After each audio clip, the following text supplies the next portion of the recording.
अध्याय 171 पशु आत्माओं की गणना। अनुवादक नोवेल सागा। संपादक नोवेल सागा। पत्थरों की कतार से लाल रोशनी धीरे धीरे गायब हो गई। आसपास के लोग पहले ही 2 हिस्सों में बंट चुके थे। वे अपने अपने समूहों में खड़े थे। पूरी भीड़ 4 समूहों में बंट गई थी, शांतिप्रिय बर्बरों के और 4 समूहों में, और दोनों पक्षों के बीच एक अस्पष्ट टकराव का माहौल था। शी म्यू उन शांत बर्बर लोगों के साथ जाकर खड़ा हो गया। फिर उसने चारों ओर देखा। भाई शी, पीछे से आवाज सुनाई दी। शी म्यू ने पलटकर देखा तो पता चला कि वो राजकुमारी हुओवू थी। उसे कोई चोट नहीं लगी, सिर्फ उसका रंग पीला पड़ गया था। उसके चेहरे पर खुशी के भाव थे जब उसने देखा कि शी म्यू भी सुरक्षित है। राजकुमारी, ये देखकर अच्छा लगा कि आप सुरक्षित और स्वस्थ हैं। शी म्यू ने राहत की सांस ली। राजकुमारी के कंधों पर एक बहुत बड़ा बोझ था, बर्बर लोगों से बातचीत करके उनके साथ गठबंधन बनाना। ये गठबंधन तीनों प्रजातियों की सुरक्षा से जुड़ा था, इसलिए अगर वह असफल होती तो इसके बहुत बड़े परिणाम होते। हालांकि अपनी विशेष स्थिति के कारण वह कई जीवन रक्षक उपायों का उपयोग कर सकती थी। उसे अपनी रक्षा करनी थी, भले ही वह दुश्मन को हरा न सके। वह तब तक अपना ख्याल रख सकती थी जब तक उसका सामना किसी अत्यधिक दुर्जेय जानवर से न हो। आपकी चिंता के लिए शुक्रिया भाई शी, लेकिन आपकी साधना। शी म्यू को देखते हुए उसने भौहें सिकोड़ लीं। फिर वह हैरान होकर बोली, तुम्हारे जाने के बाद मेरी एक संयोगवश मुलाकात हुई, इसलिए मेरी साधना एक कदम आगे बढ़ गई। शी म्यू उसे सच नहीं बता सकता था, इसलिए उसने मन ही मन कुछ कहा और हंसते हुए जवाब दिया। राजकुमारी हुओवू ने देखा कि शी म्यू इस मामले पर बात नहीं करना चाहता, इसलिए उत्सुकता से भरी होने के बावजूद उसने कुछ और नहीं पूछा। अचानक शी म्यू को लगा कि कोई उसे घूर रहा है। वह ये देखने के लिए मुड़ा कि वह कौन है। जियांग जू, क्रूर बर्बर लोगों के समूह के पास काले कवचधारी आदमी के पास खड़ी थी। उसकी नीली पोशाक लहरों की तरह लहरा रही थी। वह चिंतित आंखों से शी म्यू को देख रही थी। शी म्यू के दिल में उसके प्रति कृतज्ञता का भाव था जब उसे 3 सिर वाले अजगर से अपनी लड़ाई याद आई। उसने उसकी तरफ देखा और मुस्कुराते हुए सिर हिलाया। 8 पुजारियों के चेहरे के भाव एक दूसरे से अलग दिख रहे थे। वे वेदी के पास खड़े थे। 30 शांतिपूर्ण बर्बर लोग सुरक्षित लौट आए थे, लेकिन केवल 20 क्रूर बर्बर ही वापस आए थे। इस अप्रत्याशित स्थिति ने शांतिप्रिय जनजातियों के चारों पुजारियों के चेहरों पर प्रसन्नता के भाव ला दिए थे, लेकिन दुष्ट जनजातियों के पुजारियों के चेहरे पर मानो उदासी छा गई थी। अग्नि सर्प जनजाति के संकीर्ण आंखों वाले पुजारी का रंग काला लग रहा था, क्योंकि उसके कबीले के 12 लोगों में से केवल 3 ही निषिद्ध क्षेत्र से लौटे थे। ये 4 दुष्ट कबीलों के लिए एक बड़ी क्षति थी। संकीर्ण आंखों वाले पुजारी ने शांत बर्बर लोगों की ओर देखा तो चौंक गया। उसने देखा कि राजकुमारी हुओवू खुशी खुशी शी म्यू के साथ बातें कर रही थी। उसकी पुतलियां सिकुड़ गईं और उसकी आंखों में आश्चर्य की एक झलक उभर आई। फिर उसकी आंखों में एक ठंडी सी चमक आ गई। शी म्यू का दिल कांप उठा। उसे लगा जैसे कोई सांप उसे देख रहा हो। उसने वेदी की ओर देखा। संकीर्ण आंखों वाले पुजारी की नजरें भी उसी समय उसकी ओर मुड़ गईं। पुजारी ने शी म्यू की आंखों में गहराई से देखा। फिर उसने अपनी नजरें फेर लीं। शी म्यू की भौहें सिकुड़ गईं। उसके मुंह के कोनों पर व्यंग्य की एक लकीर फैल गई। महायाजक बीलीगे की पीली आंखें वेदी से इधर उधर घूम रही थीं। फिर वह लड़खड़ाते हुए पत्थर की कुर्सी की ओर पीछे मुड़े और बैठ गए। अच्छा, भगवान के योद्धा लौट आए हैं, तो चलिए जानवरों की आत्माओं की जांच शुरू करते हैं, महायाजक ने आंखें मूंदकर हल्के स्वर में कहा। हाँ, 8 जनजातीय पुजारियों ने तुरंत उसके आदेश का पालन किया। 8 गोत्र 2 समूहों में विभाजित अपने पुरोहितों के मार्गदर्शन में वेदी के सामने पहुंचे। फिर उन्होंने अपनी कमर से पशु आत्माओं की थैलियां खोलीं और आत्माओं को मुक्त करने के लिए तैयार हो गए। शांतिपूर्ण बर्बर लोगों की ओर से सुंदर गौज जनजाति ने अगुवाई की। इस जनजाति के 10 से ज्यादा लोग निषिद्ध क्षेत्र में घुस गए थे, लेकिन केवल 7 ही वापस लौटे। सुंदर गौज जनजाति के हरे वस्त्रधारी अधेड़ पुजारी ने जब ये बात महसूस की तो उसके हृदय में गहरी आह भरी। एक हटे कट्टे नौजवान ने अपनी कमर से जानवरों की आत्मा वाला थैला उतारा। फिर उसने धीरे से थैला खोला। उसके थैले से 9 हल्की गेंदों का एक समूह उड़कर बाहर आया। 6 गेंदें आकार में छोटी थीं और बाकी 3 बड़ी थीं। सभी का रंग अलग अलग था। 6 प्राथमिक और 3 मध्यम चरण वाले तियान जानवर आत्माएं हैं। हरे वस्त्र पहने पुजारी ने उन पर एक नजर डाली और उदास चेहरे के साथ रिपोर्ट की। एक छोटे दर्जे का पुजारी एक तरफ खड़ा था। उसके हाथ में कलम और कागज था। उसने जल्दी से नंबर लिख लिए। जंगली बैल जनजाति क्रूर बर्बर लोगों के पक्ष में थी। इस जनजाति के केवल 4 लोग ही निषिद्ध क्षेत्र से लौटे थे। जंगली बैल जनजाति के एक लंबे और हटे कट्टे आदमी ने धड़कनों वाली आत्माएं छोड़ी। उसके शरीर के सामने कई जानवर आत्माएं तैरने लगीं। उनके बीच एक सफेद प्रकाश का गोला था। ये बाकी गेंदों की तुलना में काफी बड़ा लग रहा था। 9 तियान प्राथमिक चरण, 4 मध्य चरण और 1 पूर्ण चरण पशु आत्माएं हैं, जंगली बैल जनजाति के अधेड़ पुजारी ने ऊंची आवाज में बताया। उसके चेहरे पर एक आत्मसंतुष्ट मुस्कान चमक उठी। शांतिप्रिय बर्बर जनजाति के हरे वस्त्रधारी पुजारी का चेहरा उदास हो गया। फिर उसके चेहरे पर एक व्यंग्यात्मक भाव उभर आया। उसने युवा बर्बर को नीचे उतरने का इशारा किया और अगले बर्बर को आगे बढ़ने को कहा। मजबूत बर्बर व्यक्ति 9 आत्माओं को अपने पशु आत्मा थैले में वापस इकट्ठा करने के बाद अपने पक्ष में वापस चला गया। सुंदर गौज जनजाति का अगला युवक वेदी पर चढ़ा और अपनी पशु आत्मा की थैली खोली। 7-8 पशु आत्माओं का एक समूह बाहर निकला। वे तियान की प्राथमिक और मध्य अवस्था की पशु आत्माएं थीं। ये देखकर हरे वस्त्रधारी पुजारी की आंखों में निराशा की एक झलक दिखाई दी। उसने हाथ हिलाकर अगले बर्बर को आगे आने का इशारा किया। बर्बर लोग एक के बाद एक आगे बढ़े और अपने थैलों से जानवरों की आत्माएं निकालीं और निम्न स्तरीय पुजारी कागज पर उनकी संख्याएं लिखता रहा। सुंदर गौज और जंगली बैल जनजाति ने जल्द ही अपनी पशु आत्माओं को दिखाना समाप्त कर दिया था। जंगली बैल जनजाति के प्रत्येक सदस्य द्वारा पकड़ी गई पशु आत्माओं की संख्या सुंदर गौज जनजाति की आत्माओं से अधिक थी। इसके अलावा जंगली बैल जनजाति ने कुछ होतियान उन्नत चरण की आत्माओं को भी पकड़ लिया था, लेकिन दोनों पक्षों के जीवित योद्धाओं की संख्या में अंतर कम नहीं था। लेकिन अंतिम परिणाम बेहद आश्चर्यजनक निकला।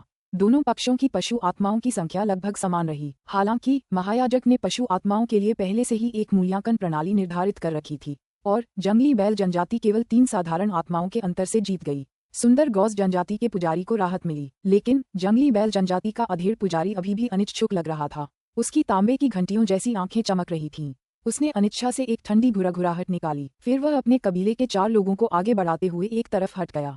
तभी गोल्डन फेदर जनजाति आगे आए। ये जनजाति 4 शांतिपूर्ण बर्बर जनजातियों में से एक थी। इस जनजाति के 10 से ज्यादा लोग जिंदा लौट आए थे। हालांकि उन्होंने जिन पशु आत्माओं को पकड़ा था उनकी संख्या सामान्य थी। उन्होंने मिलकर 5 होतियान उन्नत अवस्था पशु आत्माएं और कुछ होतियान प्राथमिक अवस्था और मध्य अवस्था पशु आत्माएं एकत्र की थीं। शांतिप्रिय बर्बर लोगों के पुजारियों ने ये देखकर अपनी भौहें सिकोड़ लीं। अचानक क्रूर बर्बरों की ओर से एक विस्मयकारी ध्वनि सुनाई दी। कई पुरोहित उस ओर देखने के लिए मुड़े। उनके चेहरे के भाव बदल गए। क्रूर बर्बर लोगों की लाल पूंछ वाली जनजाति आगे बढ़ चुकी थी। उनके केवल 5 लोग ही निषिद्ध क्षेत्र में प्रवेश कर पाए थे, लेकिन उनके पास एक होतियान की परम अवस्था वाली राक्षसी आत्मा थी। उनके पास कुछ होतियान उन्नत और मध्य अवस्था के पशु आत्माएं भी थीं। उन्होंने जिन आत्माओं को पकड़ा था उनकी संख्या शांतिपूर्ण पक्ष की तुलना में कम थी, लेकिन उनका कुल स्कोर उनसे ज्यादा था क्योंकि उनके पास एक होतियान पूर्ण अवस्था का पशु आत्मा था। शांतिप्रिय बर्बर लोगों के पुजारियों का चेहरा काला पड़ गया। उन्होंने एक दूसरे को देखा लेकिन चुप रहे। तभी हरे वस्त्र पहने एक बर्बर व्यक्ति वहां आया। वह हरे दांत जनजाति का एक होतियान, एक उत्कृष्ट बर्बर व्यक्ति था। उसके चेहरे पर एक आत्मसंतुष्ट मुस्कान तैर गई। उसने कमर से लटकी हुई पशु आत्मा की थैली उतारी और उसे धीरे से हिलाया। उसके थैले से सिर के आकार के लाल प्रकाश के गोले का एक समूह बाहर निकला। वे रुक रुक कर ऊर्जा उत्सर्जित कर रहे थे। उसके थैले से कुछ दर्जन छोटी छोटी पशु आत्माएं भी बाहर निकलीं। एक जियान तियान स्तर की पशु आत्मा। शांत बर्बर लोग सिर के आकार के लाल प्रकाश गोल को देखकर चौंक गए। फिर उनके चेहरे आनंद से चमक उठे। राजकुमारी हुओ वो और शी म्यू वेदी के नीचे खड़े थे। राजकुमारी की भौहें कसकर बंद थीं। कुछ देर पहले वह थोड़ी चिंतित लग रही थी, लेकिन जैसे ही उसने जियान तियान स्तर की राक्षस आत्मा को देखा, उसका चेहरा खिल उठा।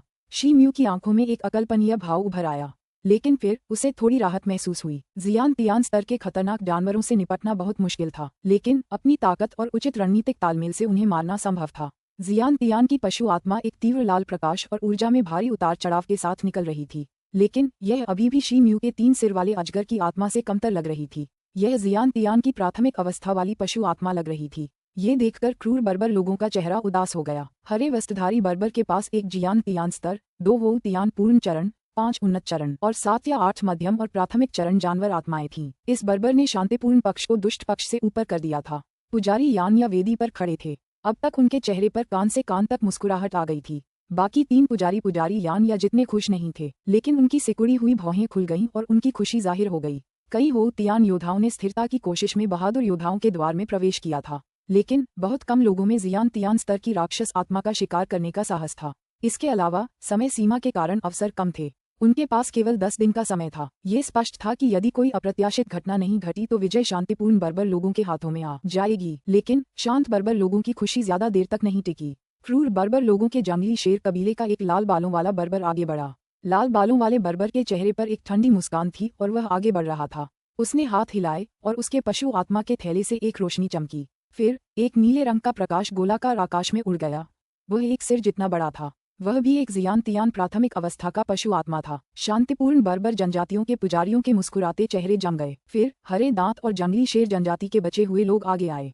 उनके द्वारा दान की गई पशु आत्माओं की संख्या भी दर्ज की गई। अब दोनों पक्षों के पास जियान तियान स्तर की पशु आत्माएं थीं। हरे दांत वाले कबीले के लोगों की संख्या जंगली शेर कबीले से ज्यादा थी। इसके अलावा उनकी पशु आत्माओं की संख्या भी कम नहीं थी। अंततः शांतिपूर्ण कबीलों की पशु आत्माओं की संख्या दुष्ट कबीलों के बराबर हो गई। इन दोनों कबीलों में कुल मिलाकर 376 साधारण आत्माएं थीं।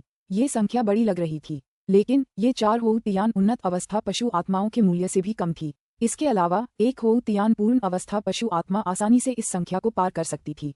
अब दोनों पक्षों से केवल एक जनजाति ने अपनी पशु आत्माओं का योगदान नहीं किया था। शांतिपूर्ण बर्बर लोगों की कौवा सींग जनजाति और क्रूर बर्बर लोगों की भयंकर सांप जनजाति। इन दोनों जनजातियों के बीच द्विपक्षीय असमानता काफी ज्यादा थी। फ्रो हॉर्न जनजाति में कुल 11 लोग थे, जबकि फेयर स्नैक जनजाति में सिर्फ 3 लोग थे। फ्रो हॉर्न जनजाति की संख्या 4 गुना से भी ज्यादा थी। इस विशाल अंतर के कारण शांतिप्रिय पक्ष आश्वस्त दिख रहा था। उन्हें लग रहा था कि वे तभी जीतेंगे जब कौवा सींग जनजाति अकेले साधारण पशु आत्माओं का योगदान नहीं देगी। कौवा सींग जनजाति के कुलदेवता योद्धाओं के चेहरों पर एक अविश्वसनीय भाव दिखाई दे रहा था जब वे एक दूसरे को देख रहे थे। तभी एक सांवले रंग का युवा बर्बर आगे आया। वह हो तियान का एक उत्कृष्ट मंच योद्धा था। उसने कौवा सींग जनजाति के पुजारी की ओर देखा, फिर उसने अनिच्छा से अपना पशु आत्मा वाला थैला निकाला और उसे धीरे से हिलाया। उसके थैले से धीरे धीरे हल्की गेंदें उड़ने लगीं। उसके थैले से 30-40 हल्की गेंदें निकल गईं। पुजारी यान्या और अन्य लोगों के चेहरे आनंद से भर गए। अधिकांश प्रकाश गोलियां हो तियान की प्राथमिक और मध्य अवस्था की पशु आत्माएं थीं, लेकिन 3-4 उन्नत अवस्था की पशु आत्माएं भी उस समूह का हिस्सा थीं। परिणाम उल्लेखनीय रूप से अच्छा रहा। शांतिप्रिय बर्बर लोगों के पुजारी उस श्यामवर्णी युवक की प्रशंसा करना चाहते थे। वरिष्ठ पुजारियों, मैं कुछ कहना चाहता हूँ। हमारे कौवा सींग जनजाति के ज्यादातर योद्धा निषिद्ध स्थान पर दुर्घटना का शिकार हुए थे। वे एक जगह फंस गए थे और बच नहीं पा रहे थे। ये पाश्विक आत्माएं हम सबकी उपज थीं। ये कहते हुए वह श्यामवर्णी युवक लज्जित हो गया। क्या? पुजारी यान्या और अन्य लोग आश्चर्यचकित रह गए। उनका चेहरा बदसूरत हो गया। अध्याय 172 अथाह उद्देश्यों को आश्रय देना। अनुवादक, नोवेल सागा संपादक, नोवेल सागा। पुजारी और क्रूर बर्बर जनजातियों के लोग हंस पड़े। फ्रो हॉर्न जनजाति की दुर्दशा ऐसी थी जिससे उन्हें खुशी मिलती थी। राजकुमारी हुओ वू के चेहरे पर एक भद्दा भाव उभर आया। शी म्यू की भौहें सिकुड़ गईं। उसने कौवा सींग जनजाति के पुजारी की ओर देखा और उसका शर्मिंदा चेहरा देखा। फिर उसने अपनी नजरें हटा लीं। पुजारी यान्या और अन्य लोग नाराज थे, लेकिन कौवा सींग जनजाति के पुजारी की उपस्थिति ने उन्हें कोई कदम उठाने से रोक दिया। उन्होंने सोचा कि उन्हें सार्वजनिक रूप से उसकी निंदा नहीं करनी चाहिए, लेकिन वे खुद को रोक नहीं पाए और कौवा सींग जनजाति के लोगों पर दुर्भावना से हमला कर दिया। फिर उन्होंने चिंतित भाव से भयंकर सर्प जनजाति के 3 कुलदेवता योद्धाओं की ओर देखा। फ्रो हॉर्न जनजाति का योगदान बेहद कम होने के कारण शांतिप्रिय बर्बर लोगों की संख्या कम हो गई थी, लेकिन वे क्रूर बर्बर लोगों की 800 से ज्यादा साधारण पशु आत्माओं के साथ अभी भी आगे थे। इसलिए दुष्ट पक्ष केवल तभी वापसी कर सकता था जब भयंकर सर्प जनजाति के 3 लोग कुछ हो तियान उन्नत चरण या हो तियान पूर्ण चरण वाले पशु आत्माओं के साथ आते। शांतिप्रिय बर्बर लोगों को स्पष्ट रूप से उम्मीद थी कि भयंकर सर्प जनजाति की फसल कम होगी। भयंकर सर्प जाति के तीनों लोगों ने एक दूसरे की ओर देखा। उनमें से एक दुबला पतला लंबा बर्बर था। आगे बढ़ते हुए उसके चेहरे पर आत्मसंतुष्टि के भाव झलक रहे थे। उसका ऊपरी शरीर नंगा था और उसकी छाती पर एक लाल अजगर का कुलदेवता कुंडलित था। उसके चेहरे पर कुछ निशान दिखाई दे रहे थे। उसकी ठंडी आंखें हो तियान की चरम अवस्था का अत्याचारी आभास दे रही थीं। उसने उदासीनता से मुस्कुराते हुए अपनी कमर से वह जानवर जैसा थैला उतारा। फिर उसे अपने शरीर के सामने उठाया और अपने हाथों में अपनी असली क्यूई को उत्तेजित किया। तभी उसके थैले से कई राक्षसी आत्माएं निकलने लगीं। दरअसल एक ही पल में दर्जनों राक्षसी आत्माएं उसके थैले से उड़ गईं। उसके थैले में 2 हो तियान की पूर्ण अवस्था और एक मध्य अवस्था की पशु आत्माएं थीं। बाकी सभी हो तियान की प्राथमिक अवस्था की पशु आत्माएं थीं। शांतिप्रिय बर्बर लोगों के पुजारियों का रंग रूप बदसूरत हो गया। ऐसा लग रहा था कि क्रूर बर्बर लोग शांतिप्रिय बर्बर लोगों से आगे निकल गए हैं। दुबले पतले आदमी की हरकत थोड़ी धीमी लग रही थी, लेकिन उसने अपने हाथ उस जानवर की आत्मा की थैली से नहीं हटाए। उसकी नजर तैरती हुई रोशनी की गेंदों पर पड़ी। फिर उसने एक बार फिर अपने हाथ से थैली के मुंह को सहलाया। एक नीली रोशनी का गोला थैले से बाहर निकला। वह सिर जितना बड़ा था। उस नीली रोशनी में एक शेर का छोटा सा रूप तैर रहा था। वह अपने पंजे खतरनाक अंदाज में हिला रहा था। वह एक जियान तियान स्तर की राक्षस आत्मा थी। एक बड़ा खड़ी बैंक शेर। भयंकर सर्प जनजाति का संकीर्ण आंखों वाला पुजारी आश्चर्यचकित रह गया। फिर उसके चेहरे पर एक आनंदित भाव प्रकट हुआ। पुजारी यान्या और शांतिपूर्ण पक्ष के कई अन्य लोग अवाक रह गए, मानो वे अभिशप्त हो गए हों। भयंकर सर्प जाति के बचे हुए 2 लोगों ने भी अपनी पाश्विक आत्माएं बाहर निकाल दी। उनकी संख्या भी अद्भुत थी, लेकिन किसी को उनकी परवाह नहीं थी। ओह, खेल तो खत्म हो ही गया। गोल्डन फेदर जनजाति के पुजारी ने मुस्कुराने की कोशिश की। फिर उसने सिर हिलाया और आह भरी। इस बेवजह निराशावाद की जरूरत नहीं है। हमारे पास अभी भी एक दौड़ बाकी है। उनके पास 2 लोग हैं। वे अभी तक अपनी सूची लेकर नहीं आए हैं। पुजारी यान्या ने गहरी सांस लेते हुए डूबती आवाज में कहा। ये सुनते ही बाकी लोगों के चेहरे के भाव ढीले पड़ गए। उन्होंने थोड़ी उम्मीद से शी म्यू और राजकुमारी हुओ वू की ओर देखा, लेकिन वे अभी भी अपने संशयी भावों को छिपा नहीं पाए। बड़ी संख्या में बर्बर लोग निषिद्ध भूमि में प्रवेश कर चुके थे, इसलिए इन दुर्जय बर्बर लोगों के सामने ये दोनों लोग बिल्कुल तुच्छ लग रहे थे। राजकुमारी हुओ वू का चेहरा पीला पड़ गया। उसने मुड़कर शी म्यू की तरफ देखा। उसके मुंह के कोने हिले, मानो वह कुछ पूछना चाहती हो, लेकिन वह अपनी बात कह नहीं पाई। वह धीरे धीरे आगे बढ़ी और वेदी के सामने खड़ी हो गई। फिर उसने अपनी कमर से पशु आत्मा का थैला उतारा। पुजारी यान्या ने उसे घूरते हुए एक लंबी सांस ली। उसकी आंखें उदास लग रही थीं क्योंकि उसकी असली कीवी उसके हाथों से होते हुए जानवर की आत्मा की थैली में जा रही थी। स्विश, थैले से 20 प्रकाश गेंदों का एक समूह निकला। उनमें से 5 हो तियान की पूर्ण अवस्था और एक उन्नत अवस्था की पशु आत्माएं थीं। शेष आत्माएं प्राथमिक और मध्य अवस्था की हो तियान पशु आत्माएं थीं। पुजारी यान्या और अन्य लोगों के चेहरों पर निराशा के भाव उभर आए क्योंकि आखिरी जानवर की आत्मा थैले से बाहर निकल गई। उनकी आंखों से उम्मीद की आखिरी किरण भी गायब हो गई थी। ऐसी फसल वाकई काबिले तारीफ थी। यह एक कबीले की कुछ आमदनी के लिए काफी थी। हालांकि इसमें एक भी जियान तियान जानवर की आत्मा नहीं थी, इसलिए ये पूरी तरह से महत्वहीन साबित हुई। पुजारी यान्या और अन्य लोगों को शिम्यू से कोई उम्मीद नहीं थी क्योंकि यह एक चमत्कार था कि हो तियान मध्य अवस्था का योद्धा बच गया था और निषिद्ध भूमि से सुरक्षित लौट आया था। इसलिए कई लोगों ने ये भी नहीं देखा कि शिम्यू की साधना एक कदम आगे बढ़ गई थी और हो तियान स्तर के उन्नत चरण तक पहुंच गई थी। शिम्यू की आंखें चमक उठी और वह चुपचाप आगे बढ़ गया। अचानक क्रूर बर्बर लोगों की ओर से विस्मय की ध्वनि गूंज उठी। शांत बर्बर राजकुमारी हुओ वो और शिम्यू की नजरें उस आवाज के स्रोत पर टिक गईं। उन्होंने देखा कि समुद्री जाति के 2 लोग वेदी के सामने खड़े थे। वे अपनी पार्श्विक आत्माओं को मुक्त कर रहे थे। नीले वस्त्र पहने लड़की जियांग झू सामने खड़ी थी। उसके सामने एक सफेद प्रकाश का गोला तैर रहा था। वह किसी इंसान के सिर जितना बड़ा था और जोर से चमक रहा था। वह एक जियान तियान स्तर की राक्षसी आत्मा थी। शिम्यू चकित रह गया। वह संत की शक्ति की प्रशंसा करने से खुद को रोक नहीं सका। पुजारी यान्या और बाकी लोग वहीं ठिठक गए, लेकिन फिर उन्होंने अपना सिर हिलाया और बनावटी मुस्कान बिखेरी। शांतिपूर्ण बर्बर लोगों के दिलों में जीत की उम्मीद धूमिल हो गई थी क्योंकि क्रूर बर्बर लोगों ने 2 जियान तियान जानवर आत्माओं को पेश करके बढ़त ले ली थी। पुजारी यान्या को अपने दिल में एक खोई हुई सी अनुभूति हुई। आसपास की हवा उसे परेशान कर रही थी। वह तुरंत वहां से निकल जाना चाहता था, लेकिन महायाजक की वजह से उसकी हिम्मत नहीं हुई। आखिरकार उसके चेहरे पर असहिष्णुता के भाव उभर आए। उसकी नजर इधर उधर घूमकर शिम्यू के शरीर पर लटके बड़े कपड़े के थैले पर पड़ी। ऐसा लग रहा था जैसे शिम्यू अपने थैले से जानवरों की आत्माएं निकालने वाला हो। कपड़े का थैला शिम्यू ने लापरवाही से पैक किया हुआ लग रहा था। आकार की सीमा के कारण उसके कोने में एक छोटा सा छेद दिखाई दे रहा था। पुजारी यान्या जहाँ खड़े थे वहां से उन्हें उसके अंदर कुछ दिखाई दिया। उन्हें एक अजगर की खाल दिखाई दी जिसके अंदर बारीक शल्क थे। वह स्तब्ध रह गया। उसे वो सब याद आने लगा जो उसने मिंतू से शिम्यू के बारे में सुना था। उसे याद आया कि मिंतू ने इन योद्धाओं के द्वार में प्रवेश करने से पहले उससे क्या कहा था। उसके अनुसार शिम्यू उस बहु सिर वाले अजगर के बारे में पूछताछ कर रहा था। पुजारी यान्या के हाव भाव बदल गए। शिम्यू ने हाथ हिलाया। तभी थैले से एक काली रोशनी निकली, लगभग एक पूरी तरह पके तरबूज के आकार की। उससे एक डरावनी काली रोशनी निकल रही थी। यह जल्दी से इस राक्षस आत्मा को देखो, एक बहुत ही दुर्जेय आत्मा जिसकी ऊर्जा में तीव्र उतार चढ़ाव होता है। क्या ये संभव है कि कुछ तेज तर्रार शांतिप्रिय बर्बर लोगों ने प्रकाश को देखा और आश्चर्य से जोर से चिल्लाए। ऊर्जा के तीव्र उतार चढ़ाव ने जल्द ही वेदी के पास खड़े सभी लोगों का ध्यान अपनी ओर खींच लिया। जैसे ही उनकी नजर उस काली राक्षसी आत्मा पर पड़ी, सभी दंग रह गए। नींद में डूबे महायाजक ने भी अपनी आंखें खोलीं और संदिग्ध दृष्टि से उस आत्मा को देखा। यह एक जियान तियान मध्य अवस्था की पशु आत्मा है, गोल्डन फेदर जनजाति के पुजारी ने बुदबुदाते हुए स्वर में कहा। शांतिप्रिय बर्बर पुजारियों ने जोरदार ठहाका लगाया। उनके चेहरे खुशी से चमक रहे थे। ऐसा लग रहा था जैसे आसमान से एक बड़ा मांस का टुकड़ा गिरा हो और लगभग उन्हें चकनाचूर कर दिया हो। राजकुमारी हो वो भी चौंक गईं। उन्होंने एक अकल्पनीय भाव से शिम्यू को देखा। फिर उनके चेहरे पर एक सुखद आश्चर्य का भाव उभर आया। क्रूर बर्बर जनजातियों के लोगों के चेहरे पीले पड़ गए। कई लोगों के मुस्कुराते चेहरे अब तक मुरझा गए थे। उन्हें अपनी आंखों पर यकीन नहीं हो रहा था। वे आत्मसंतुष्टि से भरे हुए थे क्योंकि उन्हें लग रहा था कि जीत उनकी मुट्ठी में है। लेकिन फिर जीत उनके हाथ से फिसल गई। जियांग झू ने अपनी भौहें सिकोड़ी, लेकिन तुरंत सीधी कर लीं।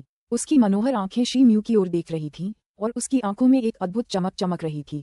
हैरानी की बात यह थी कि वह ज्यादा निराश नहीं दिख रही थी। हाँ, अगर मैं गलत नहीं हूँ तो यह एक 3 सिर वाले अजगर की शियान तियान मध्य अवस्था वाली पशु आत्मा होनी चाहिए। छोटा भाई शी इतना साधारण नहीं है। कहा जा सकता है कि उसने एक ही अद्भुत कारनामे से दुनिया को चकित कर दिया है। पुजारी यान्या पहले तो जोर से हंसे, फिर उन्हें अपनी बदतमीजी का एहसास हुआ और उन्होंने अपने चेहरे के भावों को नियंत्रित किया। उसके बाद उन्होंने शिम्यू के सामने तैरती हुई उस काली पशु आत्मा को देखा और चिल्ला उठे, पुजारी यान्या मेरी चापलूसी कर रहे हैं। शिम्यू के चेहरे के भाव ठंडे और उदासीन लग रहे थे। उसने अपना हाथ इसलिए उठाया क्योंकि वह अपने सामने तैर रही उस काली राक्षसी आत्मा को दूर भगाना चाहता था। धीरे चलो, भयंकर सर्प जनजाति के संकीर्ण आंखों वाले पुजारी ने डांटते हुए कहा। उसने अपनी लाल हड्डी की छड़ी पकड़ी और भीड़ से बाहर निकल गया। ये सुनते ही शिम्यू का हाथ रुक गया। उसने उदासीनता से पुजारी की ओर देखा, फिर उसने अपनी नजर पुजारी यान्या की ओर घुमाई। पुजारी ये है, सच्चाई हमारे सामने है। क्या अब भी आपको कोई आपत्ति है? पुजारी यान्या की भौहें तन गईं। अन्य पुजारियों और आदिवासी लोगों की निगाहें भयंकर सर्प जनजाति के पुजारी ये हे पर टिकी रहीं। उन्होंने चेहरे पर तिरस्कार भरी नजर से उसे देखा। हे, जिसकी भी आंखें हैं वह इस प्रतियोगिता का परिणाम देख सकता है। छोटा भाई शी म्यू वाकई एक असाधारण योद्धा है जो 3 सिर वाले अजगर का भी शिकार कर सकता है। मैं इस बात को साबित करने के लिए सब कुछ दांव पर लगाने को तैयार हूँ। मुझे कोई आपत्ति करने की हिम्मत नहीं होगी। बस। पुजारी ये है कि नजरें शी म्यू की ओर मुड़ गईं। तो समस्या क्या है? अगर कुछ है तो बता दो।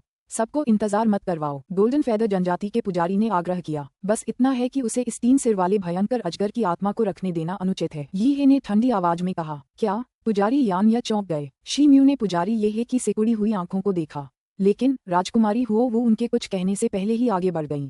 उन्होंने कहा, अगर मुझे ठीक से याद है तो महायाजक ने हमसे एक वादा किया था। मेरी मानव जाति ने उनके निर्देशानुसार निषिद्ध क्षेत्र में प्रवेश के बदले में पर्याप्त संसाधन आसानी से दे दिए थे।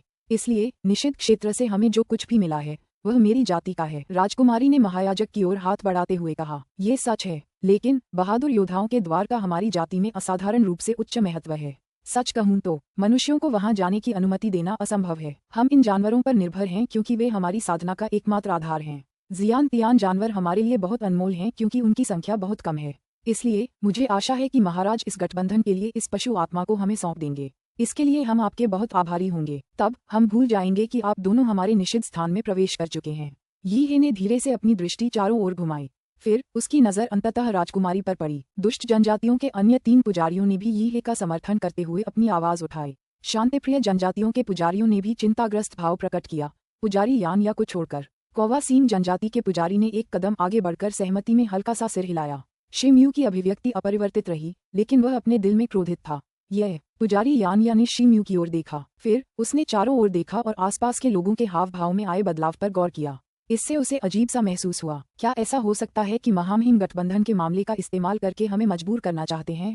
क्या आप हमें उस राक्षसी आत्मा को सौंपने के लिए मजबूर कर रहे हैं? राजकुमारी हो वू की नाजुक भौहें सिकुड़ गईं और उसने ठंडी आवाज में कहा, महाराज कृपया हमें गलत न समझें। हम इस मामले पर केवल सिद्धांत के अनुसार चर्चा कर रहे हैं। एक जियान तियान पशु आत्मा आपकी मानव जाति के लिए बेकार है, लेकिन ये हमारी बर्बर जाति के लिए अत्यंत महत्वपूर्ण है। हम आपकी जाति के साथ गठबंधन करने के लिए तैयार हैं, लेकिन हम ये भी चाहते हैं कि विरोधी पक्ष इस बारे में सोचे। ये ने कहा, हम बर्बर ईश्वर की प्रजा हैं, इसलिए हमारे वचन सत्य होने चाहिए। मैंने उनसे वादा किया था, मैं अपने वचनों से कैसे मुकर सकता हूँ?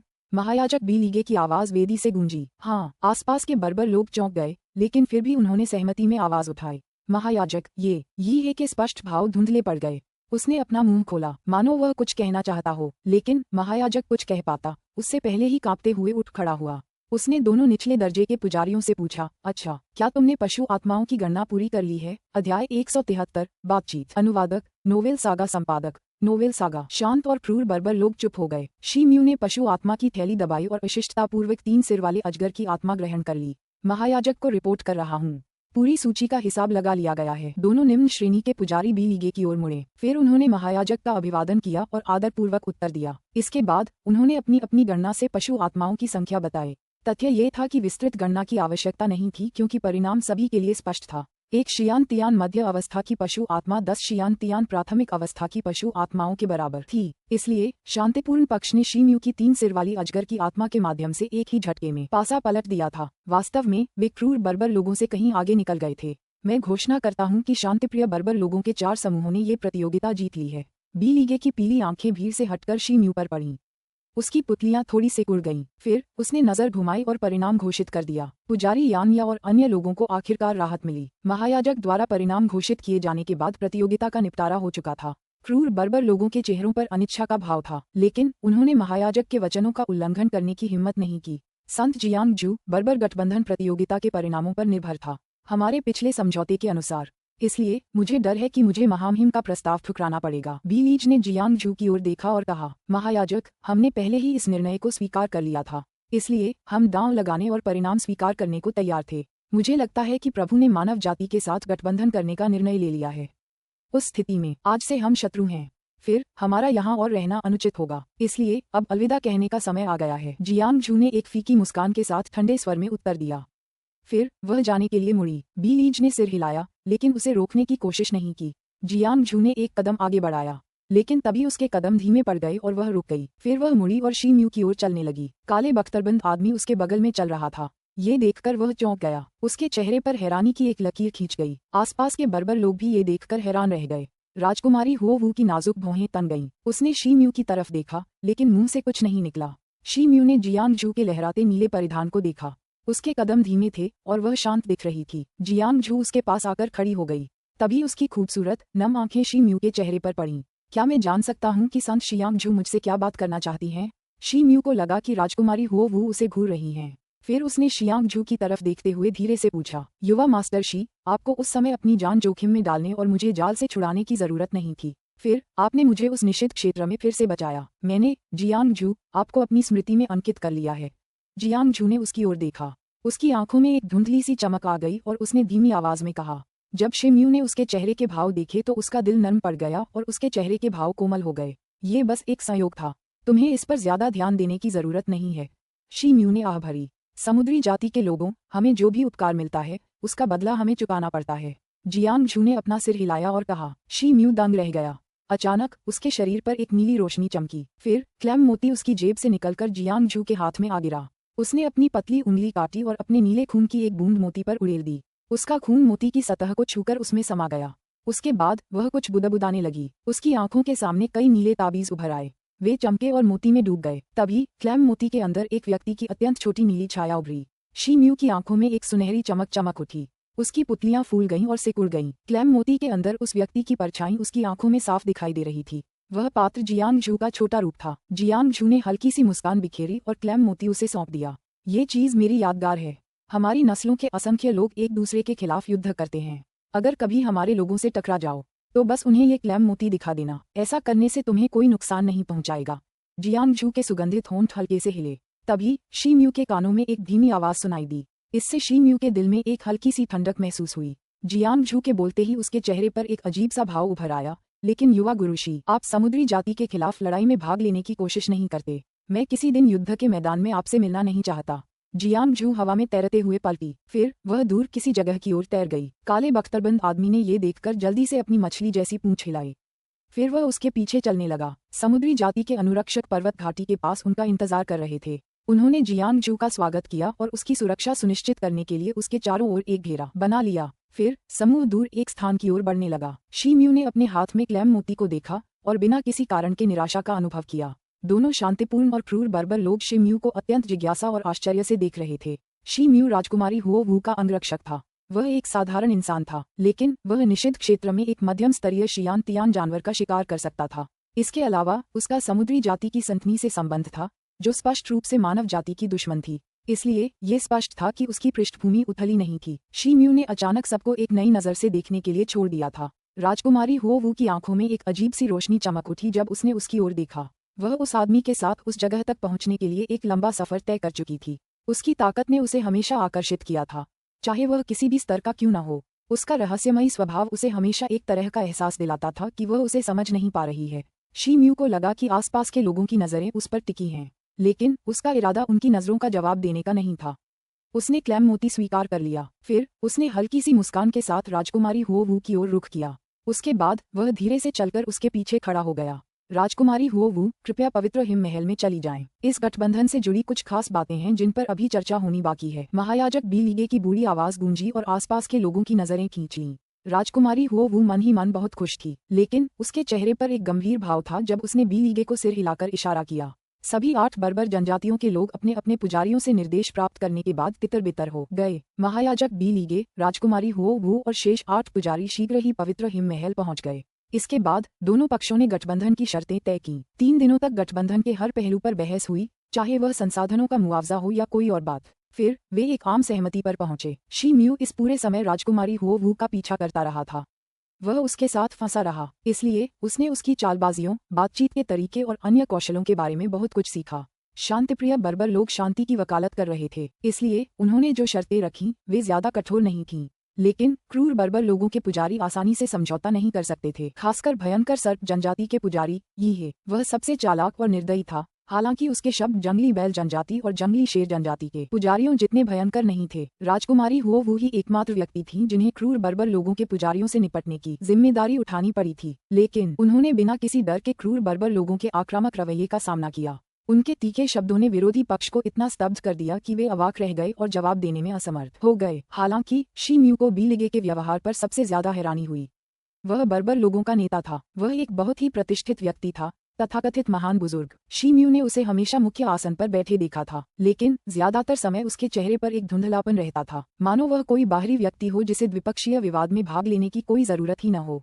शी म्यू को दोनों पक्षों के पुजारियों की उपस्थिति का हल्का सा एहसास हो रहा था। हालांकि पुजारियों का उसके प्रति अत्यंत सम्मान था और वे उसे नजरअंदाज करने की हिम्मत नहीं कर पा रहे थे। 3 दिन बाद दोनों पक्ष अंततः एक समझौते पर पहुंचे। इसके बाद उन्होंने पवित्र हिम महल में शांति समझौते पर हस्ताक्षर किए। मानव जाति ने दाची साम्राज्य के 3 प्रांतों को बर्बर लोगों को पट्टे पर देने पर सहमति जताई, जिन पर उन्होंने पहले ही कब्जा कर लिया था। ये प्रांत 100 वर्षों के उपयोग के लिए पट्टे पर दिए जाएंगे। इसके अलावा मानव जाति ने उन्हें कुछ खाद्यान्न और सामग्री भी देने का वादा किया। मानव जाति के कई खनिज भंडार अब बर्बर जाति के क्षेत्र में आ गए थे, लेकिन बर्बर लोग मानव जाति को उनसे संसाधन निकालने देंगे। मानव जाति इन खनिजों का एक निश्चित अनुपात बर्बर जाति को हथियार और कवच बनाने के बदले में देगी। दोनों पक्षों ने ये भी तय किया कि वे सीमा से 100 मील के दायरे में बड़ी संख्या में सैनिक तैनात नहीं करेंगे। इसके अलावा दोनों जातियां आवश्यक वस्तुओं के आपसी आदान प्रदान के लिए सीमा पर कुछ व्यापारिक बाजार भी स्थापित कर सकती हैं। गुंजन, राजकुमारी हुओवू और महायाजक ने अपनी हथेलियां काट ली और उनका खून सोने के स्क्रॉल के 2 खाली स्थानों पर गिरा दिया। स्क्रॉल के ऊपर समझौते की बातें लिखी थीं। उस स्क्रॉल से एक चमकदार सुनहरी रोशनी निकल रही थी जो हॉल में फैल गई। आसपास के लोग कुछ देर तक अपनी आंखें नहीं खोल पाए। अंततः काफी देर बाद सुनहरी रोशनी लुप्त हो गई। तभी आसपास के लोगों की आंखें खुलीं। उन्होंने देखा कि सोने का स्क्रॉल पहले ही 2 हिस्सों में बंट चुका था। एक हिस्सा राजकुमारी हुओवू के हाथ में था और दूसरा महायाजक के हाथ में। महायाजक, आज से आपकी जाति और मेरी जाति एक दूसरे की सहयोगी हैं। कृपया भविष्य में भी मुझे ज्ञान देते रहें। राजकुमारी हुओवू उठी और विनम्रता से बोलीं, महाराज, आपको इतना विनम्र होने की जरूरत नहीं है। महायाजक थका हुआ लग रहा था, इसलिए वह आराम करने के लिए एक बड़ी कुर्सी के पास आ गया। फिर उसने अपनी मुरझाई हुई छड़ी हिलाकर जवाब दिया। बर्बर जाति के 8 पुजारी महायाजक के पीछे खड़े थे। उन्होंने युद्धविराम समझौते पर हस्ताक्षर होते देखे थे, लेकिन उनके चेहरों पर अलग अलग भाव थे। शांतिप्रिय कबीलों के 4 पुजारियों के चेहरों पर खुशी के भाव थे। दुष्ट कबीलों के पुजारियों के चेहरों पर भी मुस्कान थी, लेकिन वे हिचकिचा रहे थे, मानो उन्हें मुस्कुराने के लिए मजबूर किया गया हो। भयंकर सर्प जनजाति के पुजारी की संकरी आंखों में मुस्कुराहट थी, लेकिन वे इतनी खतरनाक लग रही थी कि शी म्यू असहज हो गया। राजकुमारी हुओवू ने बर्बर लोगों के शांत और संयमित भावों को देखा। वह जानती थी कि भले ही उन्होंने मौखिक रूप से युद्धविराम समझौते को स्वीकार कर लिया था, फिर भी वे मन ही मन कोई योजना बना रहे होंगे। लेकिन फिर भी जब तक बर्बर और मानव जाति एक युद्धविराम समझौते में बंधे रहे, तब तक उनका मिशन सफल माना गया। ओह, वैसे एक बात है जिसके बारे में मैं महायाजक से बात करना चाहती हूँ। राजकुमारी हुओवू को अब राहत महसूस हुई। उसने मुड़कर भयंकर सर्प जनजाति के पुरोहित की ओर देखा, लेकिन उसने जल्दी से अपनी नजरें हटा लीं और महायाजक पर केंद्रित कर दीं। फिर उसने सम्मानपूर्वक कहा। शी म्यू उसके पीछे खड़ा था। उसकी आंखें चमक उठीं और उसका पूरा शरीर कांप उठा। राजकुमारी हुओवू, कृपया बेझिझक अपनी बात कहें। आप जो सोचती हैं उसे कहने में कोई बुराई नहीं है। महायाजक ने अपनी आंखें उठाईं। उसके मुंह के कोनों में एक मुस्कान की झलक दिखाई दी जब उसने एक सुर में कहा, मेरे पीछे यह व्यक्ति शी म्यू है। वह मेरा अंगरक्षक है। यहाँ आने से पहले जब वह एक गढ़ में तैनात था, तब उसे एक बार रात में हमले का सामना करना पड़ा था।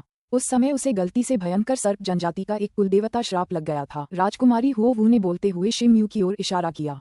हॉल में मौजूद सभी लोग शी म्यू के शरीर को देखने लगे। कुछ लोग चौंक गए, जबकि कुछ अभी भी शांत दिख रहे थे। मैंने पूरी जांच पड़ताल की और इस श्राप से मुक्ति पाने के उपाय खोज निकाले। हमें उसके शरीर पर एक ज्यादा शक्तिशाली पशु आत्मा की मुहर लगानी होगी। जैसा कि आप जानते हैं, हमारे पास पहले से ही पशु आत्मा है, लेकिन हम भयंकर सर्प जनजाति की गुप्त टोटेम तकनीक नहीं जानते। मैं कुलीन वर्ग को वचन देती हूँ कि मैं अनाज की बढ़ी हुई मात्रा पहुँचाऊंगी। इस गुप्त तकनीक के बदले में मैं इसे 2 लाख पैक तक बढ़ा दूंगी। मुझे आपके सहयोग की आशा है। राजकुमारी हुओवू कुछ देर रुकी, फिर उन्होंने महायाजक की ओर मुंह करके एक हाथ अपनी छाती पर रखकर प्रणाम किया और बोलना जारी रखा। बी लीगे की नजर शी म्यू पर पड़ी। फिर उसने उसे एकाग्र निगाहों से देखा। शी म्यू के दिल में एक हल्की सी ठंडक महसूस हुई। उसे लगा जैसे महायाजक की अज्ञानी निगाहों से उसका शरीर अपवित्र हो रहा है। उसे एक अजीब सी अनुभूति हुई। उसे लगा जैसे उसके सारे राज उसे पता चल जाएंगे। महायाजक ने जल्दी ही अपनी आंखें वापस ले लीं। इससे शी म्यू को थोड़ा आराम महसूस हुआ, लेकिन उसकी पीठ से अभी भी ठंडा पसीना टपक रहा था। अध्याय 174 रक्त शत्रुओं की प्रतिस्पर्धा। अनुवादक नोवेल सागा संपादक नोवेल सागा 2 लाख पैक अनाज। महायाजक ने मन ही मन बुदबुदाया। ऐसा लग रहा था जैसे वह कुछ सोच रहा हो। महायाजक, टोटेम तकनीक बर्बर जनजातियों की नींव है। हम इसे मानव जाति को कैसे सिखा सकते हैं? भयंकर सर्प जनजाति के पुजारी यी हे ने कहा, जब उन्होंने देखा कि महायाजक राजकुमारी के प्रस्ताव पर विचार कर रहे थे। दुष्ट जनजातियों के अन्य पुजारियों ने भी उनका साथ दिया। यी हे, मैं जानता हूँ तुम क्या सोच रहे हो। युद्धभूमि की उत्पत्ति सही या गलत नहीं होती, क्योंकि लड़ने के लिए दोनों पक्षों को अपनी जान जोखिम में डालनी पड़ती है। इस तरह की नफरत लंबे समय में अच्छी नहीं होती। हमारी जाति के कई कबीले इन दिनों कपड़ों और खाने की कमी से जूझ रहे हैं। ये 2 लाख पैक का राशन और चारा उनमें से कई को भूखमरी के दर्द से बचा सकता है। इसलिए तुम्हें बाकी चीजों से ज्यादा सामान्य स्थिति को महत्व देना चाहिए। महायाजक की नजर यी हे पर पड़ी। फिर उसने धीरे से कहा। महायाजक यी हे पर इस तरह झपटा कि उसका पूरा शरीर कांप उठा। उसके चेहरे पर एक अजीब सा भाव फैल गया। यह, चूंकि महायाजक ऐसा कहते हैं, इस अधीनस्थ को इसका पालन करना चाहिए। लेकिन इस शिम्यू ने हमारी जाति के कई लोगों को मार डाला है। वह एक हत्यारा है। हमारे कबीले के लोगों को पता चल जाएगा कि मैंने अपने कबीले की गुप्त टोटेम तकनीक इसके साथ साझा की है, और मुझे डर है कि इससे उनमें असंतोष पैदा होगा। जनता को समझाना बेहद मुश्किल हो जाएगा। यी हे ने शर्मिंदा स्वर में समझाया और उसकी आंखें घूम गईं।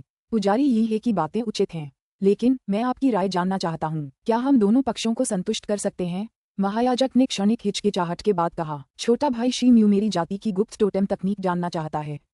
उस स्थिति में हमें अपनी जाति के रीति रिवाजों के अनुसार इसे प्राप्त करने के लिए व्यक्ति की वास्तविक क्षमता पर निर्भर रहना होगा। लेकिन यह अवसर मुफ्त में नहीं मिल सकता। हम इसकी कीमत 2000 पैक अनाज मानेंगे। यी हे के चेहरे से सम्मानपूर्ण भाव गायब हो गए जब उसने शांत स्वर में कहा, यह कोई बुरा विचार नहीं लगता। जब तक राजकुमारी हो वो इसे मानने का वादा करती हैं, तब तक आप आगे बढ़ सकते हैं। बीवीगे ने कुछ देर सोचा। फिर उसने सिर हिलाया और कहा, मुझे नहीं पता कि राजकुमारी हो वो इस बारे में क्या सोचती हैं। क्या वह इस अवसर के बदले में 2000 पैक खाना देने को तैयार होंगी या नहीं? यी हे की नजरें महायाजक का जवाब सुनते ही शिम्यू पर पड़ीं। फिर उसने राजकुमारी हो से कहा, मैंने पहले ही अनाज देने का वादा कर दिया है, इसलिए मैं अपने वादे से पीछे नहीं हट सकती। लेकिन फिर भी मैं पुजारी यी हे से अपनी बात कहने का अनुरोध करती हूँ। साथ ही मुझे उम्मीद है कि महायाजक न्याय करेंगे। राजकुमारी हो की सुंदर भौहें सिकुड़ गईं जब उसने महायाजक की ओर देखते हुए जवाब दिया, हे महाराज निश्चिंत हो सकते हैं, क्योंकि मैं यी हे अपने काम में हमेशा निष्पक्ष रहता हूँ। इसके अलावा मेरी जाति बलवानों का आदर करती है, इसलिए शिम्यू को मेरे कबीले के एक टोटेम योद्धा के विरुद्ध रक्त शत्रुओं की प्रतियोगिता में भाग लेना होगा। अगर वह जीत गया तो हमारी तरफ से पुराने गिले शिकवे भुला दिए जाएंगे। फिर मैं अपनी जाति की गुप्त टोटेम तकनीक उसके साथ साझा करूंगा। लेकिन ये गुप्त तकनीक मेरे कबीले की गुप्त जानकारी है, इसलिए उसे मेरे कबीले की प्रतिज्ञा पर हस्ताक्षर करना होगा और शपथ लेनी होगी कि यह सिर्फ उसकी अपनी शिक्षा के लिए है और वह इसे किसी और के साथ साझा नहीं कर सकता। यी हे ने उच्च पुजारी के कुछ कहने से पहले ही मुस्कुराते हुए कहा। ये सुनते ही शिम्यू की भौहें सिकुड़ गईं। फिर भी वह बेपरवाही से उठ खड़ा हुआ। क्या मैं पुजारी यी हे से पूछ सकती हूँ कि क्या शिम्यू की ताकत आपके कुलीन कुलदेवता योद्धा से कम होगी? और अगर शिम्यू प्रतियोगिता हार गया तो क्या होगा? राजकुमारी हो ने पूछते हुए अपनी भौहें सिकोड़ लीं। हे अगर शिम्यू हार जाता है तो उसे 3 सिर वाले अजगर की आत्मा पीछे छोड़नी होगी। यी हे ने मुस्कुराते हुए जवाब दिया। शिम्यू ने अपनी भौहें उठाईं। राजकुमारी के कुछ कहने से पहले ही वह आगे बढ़ा और बोला, अच्छा, मैं वादा करता हूँ कि मैं इस प्रतियोगिता में भाग लूंगा। बाकी 7 पुजारी भी मुख्य हॉल में ये दृश्य देख रहे थे, लेकिन सबके चेहरों पर अलग अलग भाव थे। दुष्ट कबीलों के पुजारी शिम्यू को उपहास भरे भाव से देख रहे थे। अच्छा, छोटा भाई शिम्यू काफी स्पष्टवादी और सीधा है। जितनी जल्दी डेट हो उतना अच्छा। तो क्या हमें अभी शुरू कर देना चाहिए? यी हे ने सुझाव देते हुए हंसते हुए कहा। 1 मिनट रुको, क्या मैं पुजारी यी हे से पूछ सकती हूँ कि वह कुलदेवता योद्धा कौन है जिसे भयंकर सांप जनजाति शिम्यू के खिलाफ भेजने का इरादा रखती है? राजकुमारी हो ने भौहें चढ़ाते हुए पूछा। यी हे हंसा और ताली बजाई। फिर उसने एक खास दिशा में हाथ हिलाया। मुख्य हॉल में जमा भयंकर सांप जनजाति की भीड़ में से एक व्यक्ति बाहर आया। वह वही दुबला पतला और लंबा युवक था जिसने निषिद्ध क्षेत्र में एक जियान स्तर के जानवर का शिकार किया था। उसने उदास और ठंडी आंखों से शिम्यू को देखा और अपने होंठ चाटे। शिम्यू के दिल में एक सिहरन सी दौड़ गई। अचानक एक अशांत और अदृश्य जानलेवा आभा ने उसे घेर लिया। लेकिन अगर वह पहले ही एक मध्य अवस्था वाले जियान जानवर का सामना कर चुका था तो उसे इस योद्धा की परवाह क्यों करनी चाहिए? शिम्यू के चेहरे के भाव अपरिवर्तित रहे जब वह टोटेम योद्धा को देख रहा था। युवक के चेहरे पर एक अविश्वसनीय भाव उभर आया और उसकी पुतलियां सिकुड़ गईं। दोनों ने एक दूसरे को देखा, फिर कुछ कदम आगे बढ़े और मुख्य हॉल से बाहर निकल गए। कुछ देर बाद पवित्र हिम महल के सामने सार्वजनिक चौक में योद्धाओं का उत्साह बढ़ाने के लिए सैकड़ों बर्बर लोग 1 दर्जन या उससे भी ज्यादा फीट चौड़े अखाड़े में जमा हो गए थे। उनमें से ज्यादातर सैनिक थे जो उस दिन आराम कर रहे थे। पवित्र पर्वत के कुछ निम्न श्रेणी के पुजारी और सेवक भी वहां मौजूद थे। खबर सुनते ही वे युद्ध का आनंद लेने के लिए दौड़ पड़े। पवित्र महल में दिन नीरस और साधारण थे, कोई उत्साह नहीं था। इस तरह की रक्त शत्रुओं की प्रतियोगिता एक दुर्लभ घटना थी, खासकर जब इसमें भयंकर सर्प जनजाति के प्रसिद्ध कुलदेवता योद्धा वूली शामिल हों। इसलिए हर कोई उत्साह से भरा हुआ था। वूली ने लगभग 2 साल पहले वाइल्ड बुल ट्राइब के मंग शियोंग को सिर्फ 3 चालों में हरा दिया था। उस समय मंग शियोंग को सबसे ताकतवर योद्धा माना जाता था। जियान तियान स्तर से नीचे के योद्धा वूली का मुकाबला नहीं कर सकते, लेकिन हम फिलहाल अपनी आंखों का आनंद ले सकते हैं। एक बर्बर सैनिक ने रिंग की ओर देखा और चेहरे पर रोमांचित भाव के साथ कहा। उसने वाइल्ड लैंड ट्राइब की वर्दी पहन रखी थी। हाँ, संयोग से मैं प्रतियोगिता वाले दिन वहाँ मौजूद था। मंग शियोंग उन दिनों के प्राथमिक स्तर के जियान तियान योद्धा जितना ही कुशल था। यह इंसान बहुत बदकिस्मत है, एक और सैनिक ने सहमति में सिर हिलाया।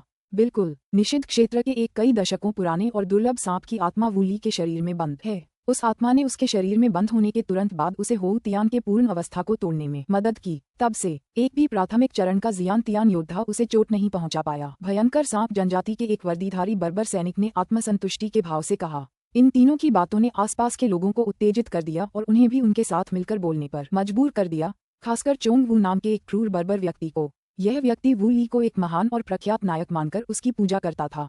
खैर, मुझे डर है कि इस बार तुम निराश हो जाओगे। क्या तुमने कुछ सुना नहीं? इस मानव दूत ने बहादुर योद्धाओं के द्वार के निषिद्ध क्षेत्र में एक 3 सिर वाले अजगर का शिकार किया था। वह अजगर एक शियान तियान मध्य अवस्था का जानवर था। मैं मानता हूँ कि वूली एक अद्वितीय योद्धा है, लेकिन क्या वह 3 सिर वाले अजगर से ज्यादा शक्तिशाली है? स्वर्ण पंख जनजाति के एक शांत बर्बर ने व्यंग्यात्मक लहजे में कहा। उफ उफ, एक होउ तियान स्तर का योद्धा 3 सिर वाले अजगर का वध कैसे कर सकता है? उसकी किस्मत ने उसका साथ दिया होगा, वरना वह किसी गंभीर रूप से घायल अजगर से टकरा जाता। जंगली शेर जनजाति के एक निम्न श्रेणी के क्रूर पुजारी ने तिरस्कारपूर्वक कहा। मुझे डर है कि यह सच है। निषिद्ध क्षेत्र में घुसे आधे से ज्यादा क्रूर बर्बर वापस नहीं लौटे। हो सकता है कि वे इस अजगर से लड़ते हुए मारे गए हों। फिर इस इंसान ने जरूर इसका फायदा उठाया होगा। सही, मैंने सुना है कि यह इंसान अभी होउ तियान मध्य अवस्था में है, इसलिए निषिद्ध क्षेत्र में जीवित रहना उसके लिए आसान नहीं रहा होगा। मैंने ये भी सुना है कि इस इंसान में उस 3 सिर वाले अजगर की आत्मा के अलावा किसी और जानवर की आत्मा नहीं थी। रिंग में शी म्यू हाथ में काला ब्लेड लिए अडिग खड़ा था। उसने आसपास हो रही चर्चाओं पर ध्यान नहीं दिया था। उसने उस आदमी को परखा जो उसके सामने शांत भाव से खड़ा था। उसके सामने खड़े टोटेम योद्धा का ऊपरी शरीर नंगा था और उसकी छाती पर एक विशाल लाल अजगर का टोटेम था। उसके चेहरे पर चाकू से काटे गए कई निशान थे। उसके चेहरे पर आत्मविश्वास साफ झलक रहा था, मानो उसे कई युद्धों का अनुभव हो। उसके हाथ में एक लंबी कुल्हाड़ी थी, उस पर अनगिनत जादुई अक्षर खुदे हुए थे। मैं वूली हूँ, सबसे सम्मानित योद्धा। महामहिम ने निषिद्ध क्षेत्र में एक 3 सिर वाले अजगर को मार डाला था। मैं सचमुच उसकी प्रशंसा करता हूँ। वूली की आंखें चमक उठीं और उसने कहा। एक गलत प्रशंसा, शिम्यू ने हल्के से जवाब दिया। वूली की आंखों में एक भयंकर भाव उभर आया जब उसने देखा कि शिम्यू ज्यादा बात नहीं करना चाहती थी। अखाड़े में रिंग के पास एक 20 फुट ऊंचा विशाल मंच था। ये सफेद पत्थर से बना था। 8 पुरोहित मंच पर अपनी अपनी जगह पर बैठ गए थे। वे एक पंक्ति में बैठे थे। 4 शांत बर्बर पुरोहित खुशी से फूले नहीं समा रहे थे, लेकिन दुष्ट बर्बर पुरोहितों के पुरोहित पुजारी यीहे को छोड़कर विरक्त लग रहे थे। ऐसा लग रहा था मानो उनके मन अपने ही विचारों में मग्न थे। महायाजक बीलीगे बीच वाली और सबसे विशाल सीट पर बैठे थे। ऐसा लग रहा था जैसे वे लेटे हुए आराम कर रहे हों। राजकुमारी हुओ वू का आसन उनके बाईं ओर रखा गया था। यीहे उठा और 2 कदम आगे बढ़ा जब उसने देखा कि शिम्यू तैयार है। फिर उसने वूली और शिम्यू पर एक नजर डाली और फिर जोर से घोषणा की, तुम दोनों सुनो। खून के दुश्मनों का मुकाबला शुरू होने वाला है। जैसा कि तुम जानते हो, तलवार की आंखें नहीं होती। इसलिए अगर तुम में से किसी को भी लगता है कि तुम सामने वाले से मुकाबला नहीं कर सकते, तो जल्द से जल्द अपनी हार स्वीकार कर लो, वरना जिंदगी और मौत तो किस्मत के हाथ में है। मुकाबला अभी शुरू होता है। ये शब्द सुनते ही शिम्यू की आंखें चमक उठीं। फिर उसने अपना दाहिना पैर जमीन पर पटका और अपने शरीर से तीर चलाया, मानो धनुष की डोरी से कोई तीर छोड़ा गया हो। उसी समय उसका दाहिना हाथ लहराया और वूली की ओर 13 काली धारियां छोड़ी। वूली ने उपहास किया। उसकी छाती पर लाल अजगर का कुलदेवता एक चमकदार लाल रोशनी से चमक उठा।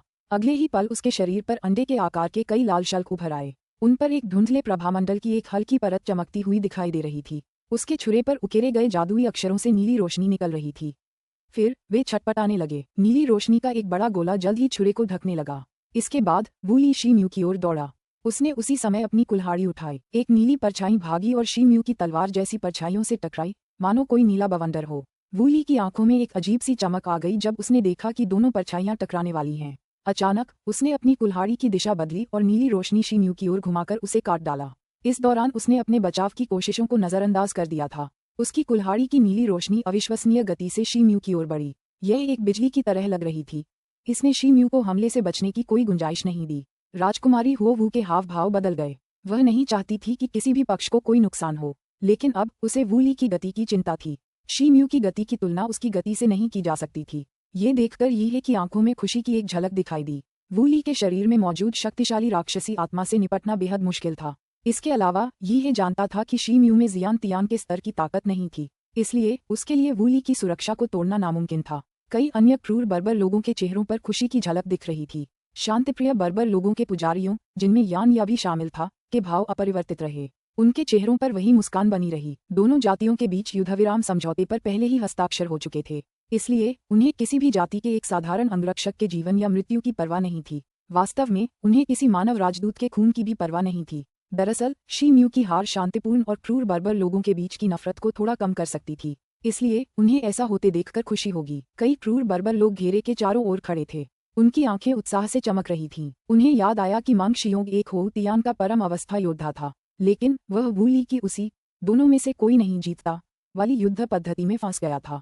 उसके बाद वू ली ने उसे सिर्फ 3 वार में बुरी तरह कुचल दिया था। यह इंसान तो बस एक हो तियान का उन्नत अवस्था योद्धा था, इसलिए वह वू ली का कोई मुकाबला नहीं था। वास्तव में कई शांतिप्रिय बर्बर लोगों ने वू ली के शानदार और निर्मम हमले के लिए ताली बजाकर उसकी सराहना की। अध्याय 175 शत्रु को परास्त करता है। अनुवादक नोवेल सागा संपादक नोवेल सागा। रिंग में शी म्यू के चेहरे पर झिझक के भाव उभर आए। उसने तुरंत अपना काला ब्लेड निकाल लिया। ब्लेड के साथ एक जोरदार बल पीछे की ओर लुढ़का, जिससे उसकी छाती घुट गई। फिर शी म्यू ने अपनी रियल क्यूई को शरीर के निचले हिस्से की ओर धकेला। फिर उसने अपना दाहिना पैर जमीन पर रखा और पीछे की ओर बढ़ा। अगले ही पल नीले चाकू का साया उसके सामने आ गिरा। वह उससे बस बाल भर की दूरी पर था।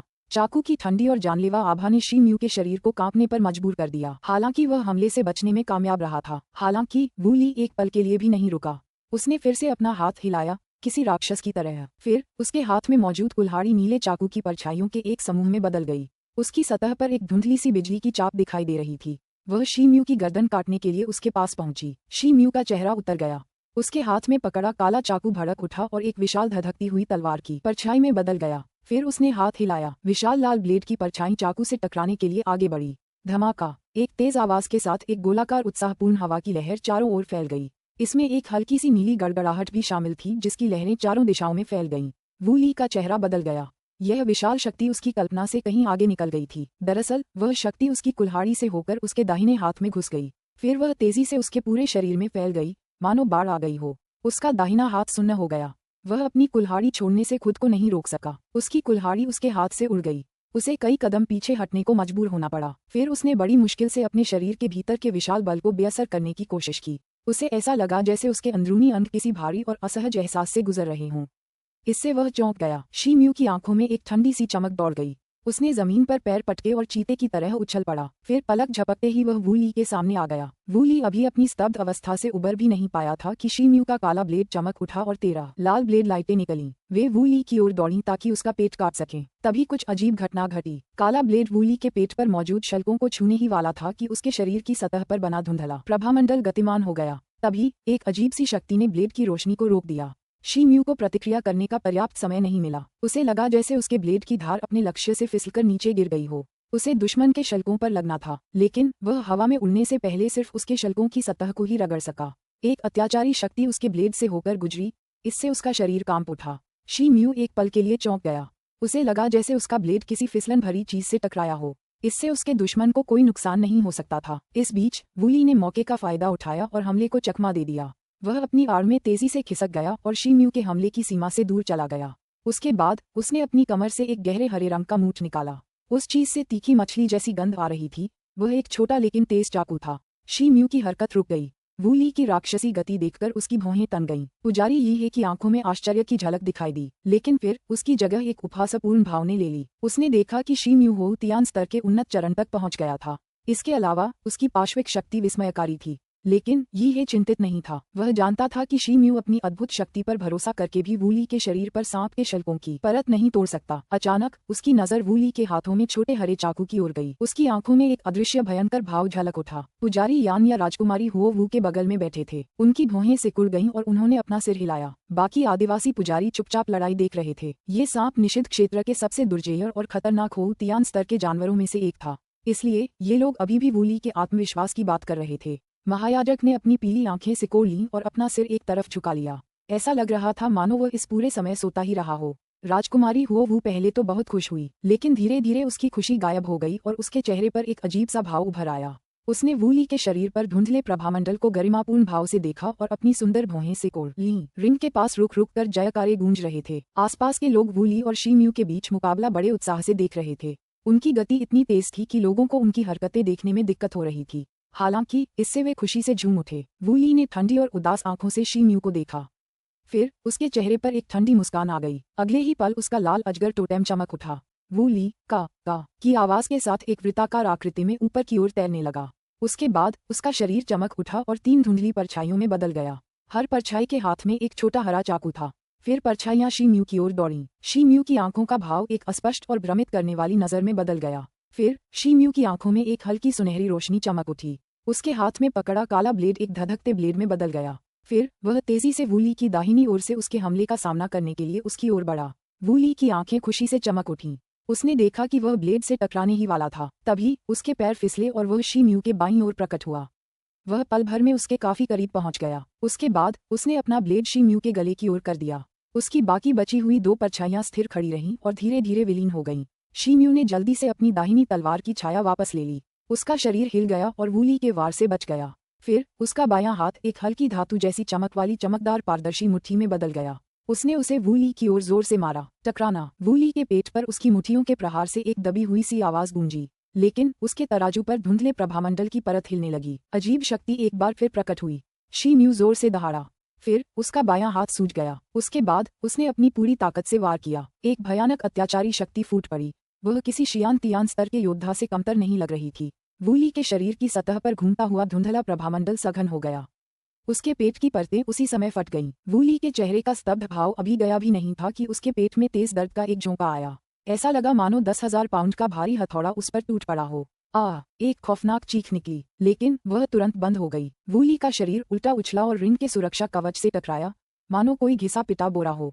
फिर उसका शरीर उछलकर रिंग के फर्श पर गिर पड़ा। उसकी नाक और मुंह से खून के बुलबुले निकलने लगे। अब वह बेहोश था। छोटा हरा चाकू रिंग में गहराई तक धंस गया। कुछ सेकंड तक वह आगे पीछे हिलता रहा और भिनभिनाने जैसी आवाज निकली। सैकड़ों बर्बर लोग भावशून्य होकर घेरे में घूम रहे थे। उन्होंने सहज ही वूली की ओर देखा और देखा कि वह बुरी तरह घायल था। यहाँ तक कि उसके पेट के तराजू भी बुरी तरह से टूटे हुए लग रहे थे। वह बुरी तरह से क्षत विक्षत लग रहा था, इतना कि उसकी सांसें भी धीमी हो गई थीं। इस युद्ध के परिणाम ने शी म्यू की श्रेष्ठता साबित कर दी थी। सबने ठंडी सांस ली। ऐसा लग रहा था जैसे सबके मुंह बंद कर दिए गए हों। एक भी आवाज सुनाई नहीं दे रही थी। सभी बर्बर पुजारियों के चेहरे पर एक अजीब सा भाव छा गया, खासकर भयंकर सर्प जाति के पुजारी के। वह एक पल के लिए चौंका। फिर उसकी आंखों में एक साथ भय और क्रोध का भाव प्रकट हुआ। राजकुमारी हुओ एक पल के लिए अचंभित रह गई। उसने शी म्यू की तरफ देखा और राहत की सांस ली। वह आराम से सीट पर टिक गई। उसके मुंह के कोनों में एक हल्की सी मुस्कान तैर गई। महायाजक बी लीगे इस पूरे समय नींद में डूबे रहे। अचानक उनकी झुकी हुई आंखों में एक अजीब सा भाव उभर आया। फिर उन्होंने धीरे से कहा, यी हे, परिणाम घोषित करो। यी हे का रंग पीला पड़ गया। वह कुछ देर तक चुप रहा, लेकिन फिर उसके हाव भाव बदल गए। उसने धीरे से कहा, विजेता शी म्यू है। रिंग के चारों ओर खड़े बर्बर लोगों की ओर से रुक रुक कर जयकारे की आवाजें निकल रही थीं। ये बर्बर लोग सचमुच बलवानों का आदर करते थे। शी म्यू ने अपनी शक्ति सिद्ध कर दी थी, इसलिए उसने अधिकांश बर्बर लोगों का समर्थन प्राप्त कर लिया था। शी म्यू को दिल में राहत महसूस हुई। उसने बेहोश वूली की ओर देखा। फिर उसकी नजर अंगूठी में धंसे छोटे हरे चाकू पर पड़ी। उसके चेहरे पर एक मुस्कान फैल गई। उसके दुश्मन को लगभग वही अंजाम मिलना ही था जिसके बारे में पुजारी यी हे ने बात की थी। शी म्यू को उसकी जान लेने के लिए अपने प्रतिद्वंद्वी से थोड़ा ज्यादा ताकतवर होना पड़ता, लेकिन ऐसा नहीं हुआ। शी म्यू ने अपनी नजरें हटा लीं। फिर उसने काले ब्लेड को म्यान में वापस रख दिया। इसके बाद वह उछलकर रिंग से नीचे कूद गया। यी हे का चेहरा और भी बदसूरत हो गया जब उसने धरती हिला देने वाली जयकार की आवाज सुनी। एल्डर यी हे, भयंकर सांप जनजाति के एक व्यक्ति ने फुसफुसाया, तुम अभी भी घूर रहे हो? तुम क्या कर रहे हो? क्या तुम्हें वूली को नीचे नहीं लाना है? पुजारी यी हे गुस्से से चिल्लाया। बर्बर का शरीर कांप उठा। वह जल्दी से मंच से नीचे भागा। भयंकर सर्प जाति के 2 अन्य लोग भी उसके साथ दौड़े। वे घेरे पर चढ़ गए और बेहोश वूली को नीचे उतारा। प्रतियोगिता का परिणाम घोषित कर दिया गया है। पुजारी यी हे, भयंकर सर्प जनजाति की गुप्त टोटेम तकनीक समझौते के अनुसार शी म्यू को सौंप दी जानी चाहिए। राजकुमारी हुओ के चेहरे पर एक हल्की सी मुस्कान आ गई जब वह पुजारी यी हे की ओर देखते हुए बोली। शी म्यू उसके पास आया और उसके पीछे खड़ा हो गया। आसपास के पुजारियों ने उसकी ओर देखा, लेकिन उनकी आंखों में पहले जैसी नजर नहीं थी। अब सब उसे थोड़े ज्यादा भरोसे से देखने लगे थे। अब उन्हें यकीन हो गया था कि शी म्यू वाकई ताकतवर है। उन्होंने ये भी मान लिया था कि शीम्यू ने ही निषिद्ध क्षेत्र में 3 सिर वाले अजगर का शिकार किया होगा। पुजारी यीहे का रंग अत्यंत उदास लग रहा था। थोड़ी देर बाद उसने हाथ हिलाया। उसके हाथ में कई नीली कंटकियां थीं। फुफकार, उनमें से एक सीटी की आवाज के साथ बेहद तेज गति से शीम्यू की ओर बढ़ी। धमाका, एक हल्की सी आवाज सुनाई दी जब शीम्यू ने अपना हाथ बढ़ाया और उसे पकड़ लिया। छोटा भाई शीम्यू सचमुच एक गुप्त योद्धा है, जो कभी अपनी पहचान उजागर नहीं करता। ही उसकी सच्ची प्रशंसा करता है। हमारे कबीले की गुप्त टोटेम तकनीक का आधार उस कंगूरे में दर्ज है। अगर आपको मुझ पर भरोसा नहीं है तो आप महायाजक से इसकी जांच करने के लिए कह सकते हैं। इसे याद करने के लिए आपके पास केवल 3 दिन हैं। आप इसे सीख पाएंगे या नहीं, ये पूरी तरह आपकी समझ पर निर्भर करता है।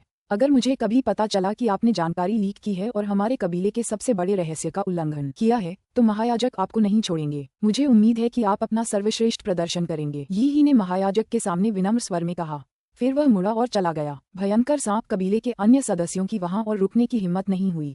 वे भी उठ खड़े हुए और उसके पीछे चल दिए। प्रतियोगिता समाप्त हो चुकी थी, इसलिए रिंग के पास जमा दर्शक धीरे धीरे तितर बितर हो गए। राजकुमारी हुओ वू ने शीम्यू को देखा। शीम्यू उसकी नजर समझ गया। उसने झट से उस निशान को अपने माथे पर लगाया और आंखें बंद कर लीं। फिर उसने अपनी आध्यात्मिक शक्ति से उसकी सच्चाई की पुष्टि की। एक क्षण बाद उसने आंखें खोलीं, उसके चेहरे पर मुस्कान फैल गई। फिर उसने राजकुमारी हुओ वू की ओर हल्के से सिर हिलाया। राजकुमारी हुओ वू को राहत मिली। फिर वह खड़ी हुई और महायाजक की ओर देखने लगी। महापुरोहित, अब चूंकि गठबंधन का मामला तय हो चुका है, इस युवती को भी जल्द से जल्द अपने संघ में लौटना होगा। तभी यह खबर उन तक पहुंचेगी। मैं हमारे समझौते में बताए गए कुछ संसाधनों का भी प्रबंध करूंगी। इसलिए अब मुझे विदा लेनी चाहिए। राजकुमारी ने प्रणाम करते हुए अपनी छाती पर हाथ रखते हुए कहा। अगर ऐसा है तो मैं तुम्हें नहीं रोकूंगा। महायाजक लड़खड़ाते हुए खड़ा हुआ और विनम्र स्वर में उत्तर दिया। या राजकुमारी हुओ वू को सुरक्षित उसके घर पहुंचाने के लिए ग्रीन टूथ जनजाति के कुलीन योद्धाओं का एक दल भेजो। कोई गलती नहीं होनी चाहिए। महायाजक कुछ देर रुके, फिर उन्होंने गरिमापूर्ण स्वर में आदेश दिया। हाँ, या ने खड़े होकर सम्मानपूर्वक उत्तर दिया। बीलिगे ने राजकुमारी हुओ वू को सिर हिलाकर इशारा किया। फिर एक सेवक का हाथ थामकर वह धीरे धीरे मंच से नीचे उतरा। फिर धीरे धीरे दूर चला गया। सबको पता था कि राजकुमारी हुओ वू अपने वतन लौटने वाली हैं।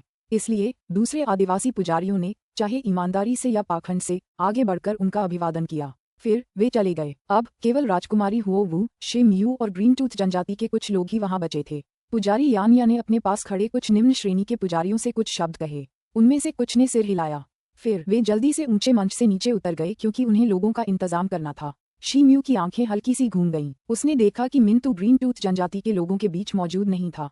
पुजारी यानिया, आपकी परेशानी के लिए धन्यवाद। राजकुमारी हुओ वू ने अपने हाथों को अपनी छाती पर रखकर प्रणाम किया और कहा। राजकुमारी हुओ वू मेरे जनजाति की एक सम्मानित अतिथि हैं। आपका बहुत स्वागत है। पुजारी यानिया ने मुस्कुराते हुए उत्तर दिया। दोनों ने कुछ देर बातें की। फिर निचले दर्जे के पुजारी लौट आए। वे ग्रीन टूथ जनजाति के योद्धाओं की एक टीम का नेतृत्व कर रहे थे। पुजारी यानिया ने ऊंची आवाज में आवाज लगाई और उनका अभिवादन करने के लिए आगे बढ़े। अध्याय 176, चेतावनी दी गई। अनुवादक, नोवेल सागा संपादक, नोवेल सागा। राजकुमारी, कृपया एक क्षण रुकिए। मुझे अपना सामान लेना है। मैं जल्द ही अपने कमरे से वापस आ जाऊंगा। शीम्यू ने ध्यान से नीला कंद रख दिया। फिर उसने राजकुमारी हुओ वू से कहा और जाने के लिए मुड़ गया। शीम्यू, तुम्हें मेरे साथ आने की जरूरत नहीं है। राजकुमारी हुओ वू की सुंदर आंखें उसकी ओर मुड़ गईं। शीम्यू उसकी बातें सुनकर हैरान रह गया।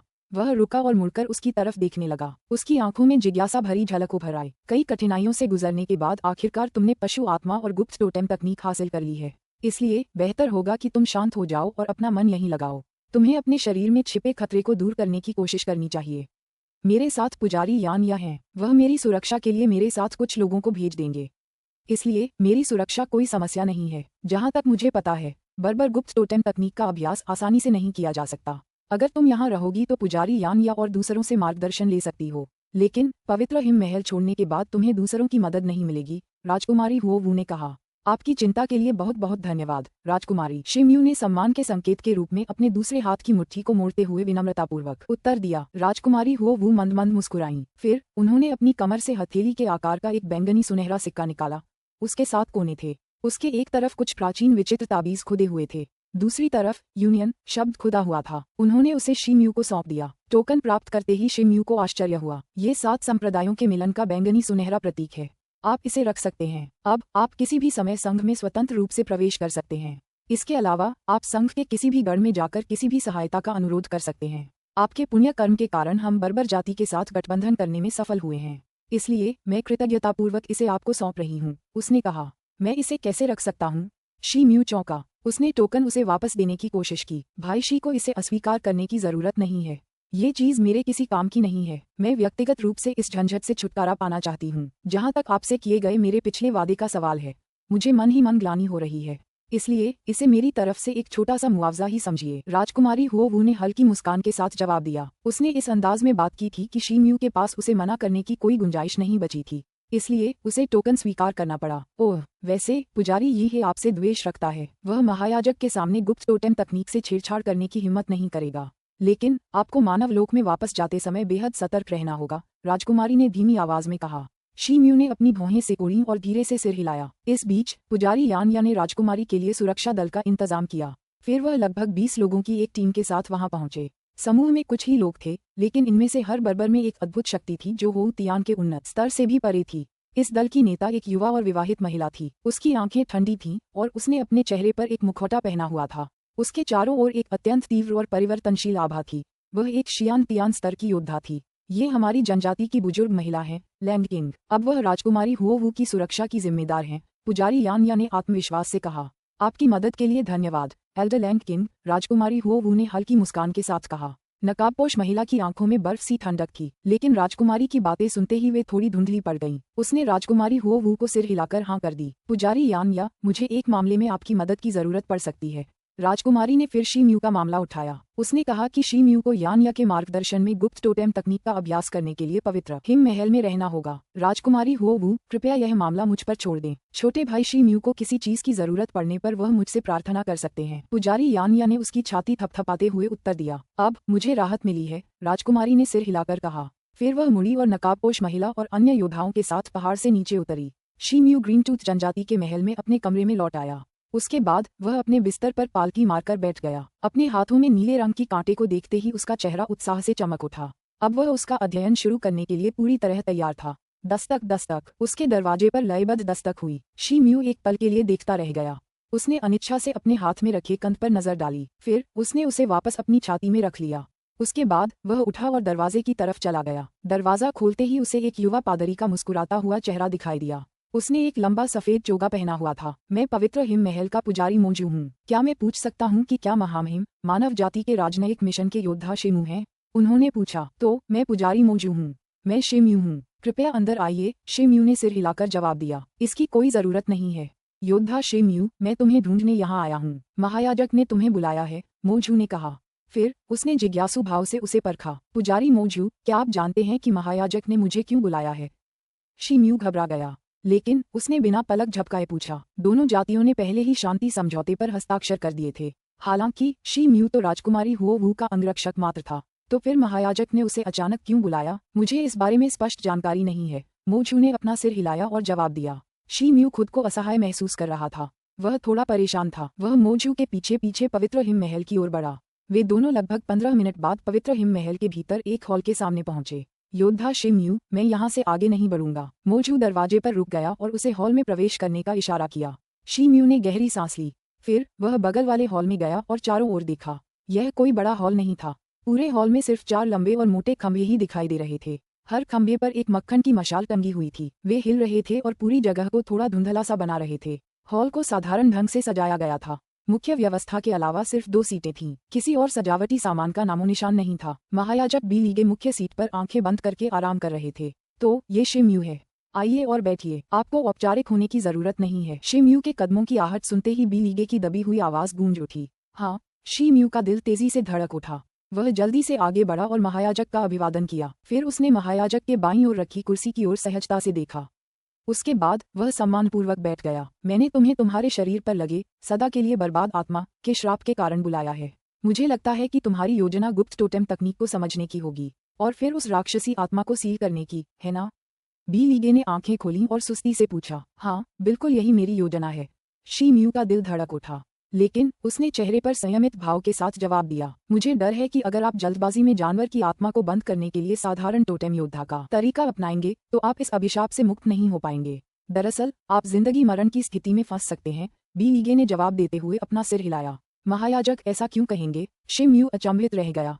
वह लगभग उछल पड़ा। तभी उसके मन में एक अजीब सा विचार आया। उसने सोचा कि भयंकर सर्प जनजाति के पुजारी यी ही ने इस गुप्त टोटेम तकनीक से उसे जरूर धोखा दिया होगा, लेकिन शी म्यू ने इसे प्राप्त करने के बाद ही इसकी अच्छी तरह जांच कर ली थी। उसने ये भी देखा कि स्पिक्यूल पर अंकित टोटेम पैटर्न बिल्कुल वैसा ही था जैसा भयंकर सर्प जनजाति के लोगों के शरीर पर होता था। हालांकि दर्ज किए गए कुछ पैटर्न उड़ते हुए कौवे जनजाति की गुप्त टोटेम तकनीक से लगभग मिलते जुलते थे। उसके मन में कई विचार आए, लेकिन वह इतना समझदार था कि उसने कुछ नहीं कहा। भयंकर सर्प जनजाति द्वारा तुम्हें दिए गए गुप्त टोटेम जादू की प्रामाणिकता पर तुम्हें संदेह करने की जरूरत नहीं है, यह एक अलग मामला है।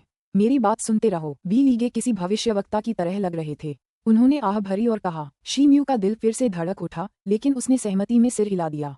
उसने अपना आधा शरीर आगे झुकाकर महायाजक की बात ध्यान से सुनी। बी लीगे ने बोलना शुरू किया। उसकी बातों से शी म्यू को बर्बर की गुप्त टोटेम तकनीक की पूरी समझ मिल गई। एक साधारण बर्बर व्यक्ति को यदि कुलदेवता योद्धा बनना है तो उसे प्रत्येक जनजातीय पुजारी से अपने शरीर पर एक कुलदेवता अंकित करने का अनुरोध करना होगा। तभी वह हो तियान की अशुभ पशु आत्मा पर मुहर लगाने का प्रयास कर सकता था। यदि मुहर सफल हो जाती तो वह कुलदेवता योद्धा बन जाता। फिर वह पशु आत्मा को परिष्कृत करने के लिए उसमें से आध्यात्मिक ऊर्जाएं खींच सकता था। इसके बाद वह पशु आत्मा की शक्ति को बढ़ा सकता था और पशु आत्मा भी इस प्रकार अपनी साधना को बढ़ा सकती थी। इसलिए बर्बर कुलदेवता योद्धा का साधना स्तर उस पशु आत्मा से निकटता से संबंधित था जो उसके शरीर के अंदर सीलबंद थी। एक साधारण स्तर की पशु आत्मा अधिक से अधिक हो तियान पूर्ण अवस्था तक पहुंच सकती थी। केवल कुछ उच्च स्तरीय दुर्लभ पशु आत्माएं ही शियान तियान स्तर तक पहुंच सकती थीं। इसके अलावा हो तियान कुलदेवता योद्धाओं की अधिकांश पशु आत्माएं पूर्ण अवस्था पर ही रुक जाती थीं। इसलिए वे अपनी शक्ति बढ़ाने के लिए प्राथमिक स्तर की शियान तियान पशु आत्मा को सीलबंद करने का प्रयास करते थे। वे अपनी पशु आत्मा की शक्ति के साथ साथ अपनी शक्ति पर भी निर्भर रहकर ऐसा कर सकते थे। आम लोग शुरुआती चरण में केवल प्राथमिक स्तर की हो तियान पशु आत्मा को ही सील कर सकते थे, लेकिन उनकी सफलता दर 10% से भी कम थी। पशु आत्मा की साधना जितनी ऊंची होती थी, उस आत्मा को सील करने की सफलता की संभावना उतनी ही कम होती थी। इसके अलावा अगर पशु आत्मा का स्तर बहुत ऊंचा होता तो सील करने की प्रक्रिया के दौरान पशु आत्मा द्वारा बुराई की जा सकती थी। और आप 3 सिर वाले अजगर की आत्मा को सील करना चाहते हैं। इस जानवर में 9 सिर वाले सुनहरे बाड़ वाले अजगर का खून है, इसलिए यह न केवल एक अत्यंत उच्च श्रेणी की जानवर आत्मा है, बल्कि यह एक जियान तियान मध्य अवस्था का जानवर भी है। क्या आप इसकी आत्मा को सीधे सील करना चाहते हैं? यदि आप सफल होते हैं तो आप जियान तियान मध्य अवस्था के योद्धा की शक्ति प्राप्त कर सकते हैं, लेकिन असफलता की संभावना अधिक है। वास्तव में ये लगभग असंभव है, बी लीगे ने भावहीन चेहरे के साथ कहा। शी म्यू को ऐसा लगा जैसे उस पर बिजली गिर गई हो। उसका चेहरा पीला पड़ गया। अब उसे बर्बर लोगों के तौर तरीकों का सार समझ में आ गया।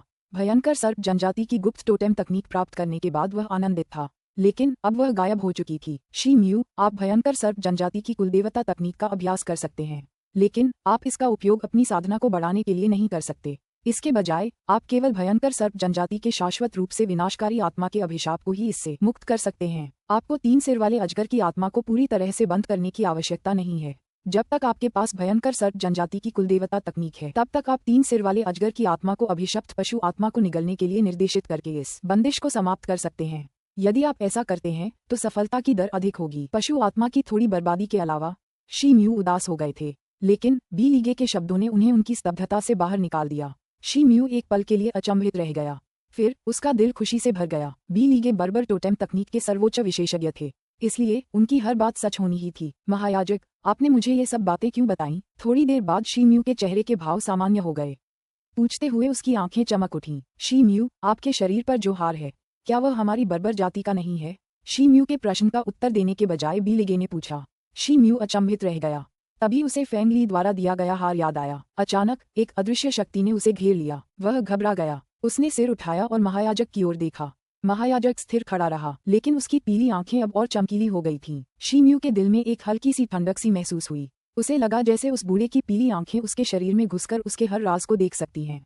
हाँ, यह सही है। शी म्यू का दिल कांप उठा जब उसने जवाब दिया। इसे निकालो और इस बूढ़े को दे दो, मैं इसे देखना चाहता हूँ। महायाजक ने सपाट लहजे में पूछा, लेकिन उसके स्वर में गरिमा झलक रही थी। थोड़ी हिचकिचाहट के बाद शी म्यू के चेहरे पर भाव थोड़े ढीले पड़े। फिर उसने अपने गले से वह अजीब सा हार उतार दिया। उस हार पर एक अजीबोगरीब बंदर जैसा अशुभ जानवर बना हुआ था। अध्याय 177, अभिशाप का निवारण। अनुवादक नोवेल सागा, संपादक नोवेल सागा। शी म्यू हार हाथ में लिए खड़ा हो गया। फिर वह हार बी लीगे को देने के लिए 2 कदम आगे बढ़ा। अचानक उसके आसपास की अदृश्य शक्ति में एक उतार चढ़ाव की लहर दौड़ गई। फिर उसके अंगों पर एक टिमटिमाता हुआ सफेद प्रभामंडल प्रकट हुआ। उसे लगा जैसे उसके शरीर के भीतर का रक्त और वास्तविक क्यों ही संघनित हो गए हों। इसने उसकी गतिविधियों को सीमित कर दिया था। शी म्यू का चेहरा रूखा हो गया। उसने मन ही मन चिल्लाया, लेकिन कोई फायदा नहीं हुआ। उसे उम्मीद नहीं थी कि महायाजक उसकी हरकतों पर रोक लगा देंगे। बी लिगे का चेहरा किसी पुराने कुएं जैसा लग रहा था। उसने देखा कि शी म्यू के चेहरे के भाव अचानक बदल गए थे, लेकिन उसने इस पर ध्यान नहीं दिया। इसके बजाय वह धीरे से उठा, अपने हाथ में पकड़ी हुई मुरझाई हुई छड़ी पर रखे और शी म्यू की ओर चल पड़ा। ये देखकर शी म्यू बेहद घबरा गया। उसने देखा कि बी लिगे की नजरें उसके हाथ में पकड़े हार पर टिकी थीं। उसका दिल जोर से धड़क उठा। फिर उसे थोड़ी राहत महसूस हुई। शी म्यू के पास पहुंचते ही बी लिगे की आंखों में झिझक सी चमक उठी। आखिरकार उसने चलना बंद कर दिया। अचानक बी लिगे की आंखों में एक तेज रोशनी चमक उठी जब उसने हार को गौर से देखने के लिए उसे घूरा। फिर वह हार के चारों ओर घूमने लगा। उसकी आंखों में एक अजीब सी चमक दिखाई दी। उसके बाद बी लिगे धीरे से वापस आया और अपनी सीट पर बैठ गया। उसकी आंखें फिर से पीली पड़ गईं। कुछ देर तक वह कुछ नहीं बोला। शी म्यू के लिए खुद को शांत करना बेहद मुश्किल हो गया था। उसके अंगों पर बना प्रभामंडल 2 बार टिमटिमाया और फिर गायब हो गया। वह अदृश्य शक्ति जो उसके चारों ओर उमड़ते ज्वार की तरह छाई हुई थी, वह भी इस समय पीछे हट गई। शी म्यू मन ही मन खुश हुआ, लेकिन बैठने की उसकी हिम्मत नहीं हुई। वह सम्मानपूर्वक वहीं खड़ा रहा। शी म्यू, तुम्हें ये फाउंडेशन नेकलेस कहाँ से मिला? बी लिगे ने एक लंबी सांस छोड़ते हुए पूछा। मेरे वतन के एक दोस्त ने मुझे ये तब तक के लिए दिया है जब तक मैं वापस नहीं आ जाता। अचानक शी म्यू के दिमाग में एक विचार कौंधा, इसलिए उसने एक अस्पष्ट जवाब दिया। मैं समझ गया, अब तुम जा सकते हो, बी लिगे ने सिर हिलाते हुए कहा। बी लिगे ने शी म्यू से ज्यादा पूछताछ करने की नहीं सोची, इसलिए उसने अपनी बाह में पड़ी मुरझाई हुई छड़ी को हिलाकर उसे जाने का इशारा किया। शी म्यू ने सामान्य क्षमा मांगी। फिर वह मुड़ा और कुछ तेज कदम चलकर वहां से चला गया। शी म्यू के चले जाने के बाद महायाजक ने हॉल की दीवार के पीछे एक गुप्त दरवाजा खोला। दीवार के उस दरवाजे से एक हृष्ट-पुष्ट और बेहद दुर्जेय दिखने वाला अधेड़ उम्र का पुजारी बाहर निकला। महायाजक, यह मूल हार बर्बर लोगों का है। मैं इसके अंदर एक अत्यंत दुर्जेय आध्यात्मिक शक्ति का कंपन महसूस कर सकता हूँ। ये हार तो कोई दुर्लभ खजाना होना चाहिए। ये किसी इंसान के हाथ कैसे लग गया? अधेड़ उम्र के पुजारी ने चेहरे पर उलझन भरे भाव के साथ पूछा। ये हार निस्संदेह एक अनमोल खजाना है, लेकिन यह एक अशुभ वस्तु भी है। हजारों सालों से जिस भी जनजाति के पास ये हार रहा है, वह अंततः बिना किसी विशेष कारण के लुप्त हो गया है। अब जब ये किसी इंसान के पास है, तो ये हम बर्बर लोगों के लिए एक अच्छी बात हो सकती है। बी लिगे ने आह भरी। इस बीच शी म्यू पवित्र हिम महल से बाहर निकल आया था। आखिरकार उसने राहत की सांस ली, लेकिन उसकी पीठ ठंडे पसीने से भीग चुकी थी। उसे समझ नहीं आया कि महायाजक ने उसे किस मकसद से बुलाया था, लेकिन वह इतना जरूर समझ गया कि महायाजक ने उसे फेंग ली के हार की वजह से बुलाया था। महायाजक का अजीब व्यवहार उसे थोड़ा हैरान कर रहा था। ऐसा लग रहा था कि उसका हार छीनने का कोई इरादा नहीं था। दरअसल उसने उसे छुआ तक नहीं था। शी म्यू ने अपना सिर हिलाया और इन विचलित करने वाले विचारों को अपने मन से निकाल दिया। शाश्वत रूप से अभिशप्त आत्मा के अभिशाप को हटाना उसके लिए फिलहाल सबसे महत्वपूर्ण था, वरना वह बर्बर लोगों की धरती पर 1/4 घंटे भी नहीं रुक पाता। शी म्यू जल्दी से अपने कमरे में लौट आया। फिर वह बिस्तर पर बैठ गया। उसका चेहरा अभी भी धुंधला था। डर का एक हल्का सा निशान उसके चेहरे पर छाया हुआ था। बी लिगे ने शी म्यू के सामने जबरदस्त ताकत का प्रदर्शन किया था। इस ताकत ने शी म्यू को भय और आशंका से जकड़ लिया था। उसने खुद को संभालने के लिए हाथ हिलाया। उसने हाल ही में होउ तियान के उन्नत चरण में कदम रखा था, इसलिए उसके लिए जियान तियान स्तर को पार करना संभव नहीं था। जब बी लिगे ने शी म्यू को जंजीरों में जकड़ा था, तब उसके शरीर से जरा सी भी आभा नहीं निकली थी। उसकी जादुई शक्ति में हमेशा की तरह उतार चढ़ाव ही दिखाई दे रहा था। इससे शी म्यू उस कांपते हुए बूढ़े के रहस्यमयी चरित्र को लेकर और भी उलझन में पड़ गया। सौभाग्यवश बी लीच के मन में उनके प्रति कोई दुर्भावना नहीं थी। शी म्यू ने सिर हिलाया क्योंकि वह इस समस्या के बारे में सोचना नहीं चाहता था। फिर उसने हार निकाला और उसे गौर से देखने के लिए अपने सामने रखा। शी म्यू ने जब यह चीज पाई थी, तब उसने इसे बार बार ध्यान से देखा था। इस हार में असली क्यूई या जादुई शक्ति से जुड़ी कोई शक्ति नहीं दिखाई दे रही थी। फेंग ली ने एक बार बताया था कि इस चीज और उसके शरीर पर मौजूद कुलदेवता के बीच एक गहरा रिश्ता है, इसलिए इसे क्षतिग्रस्त नहीं किया जाना चाहिए था। लेकिन ऐसा लग रहा था कि इस हार को आसानी से नष्ट नहीं किया जा सकता।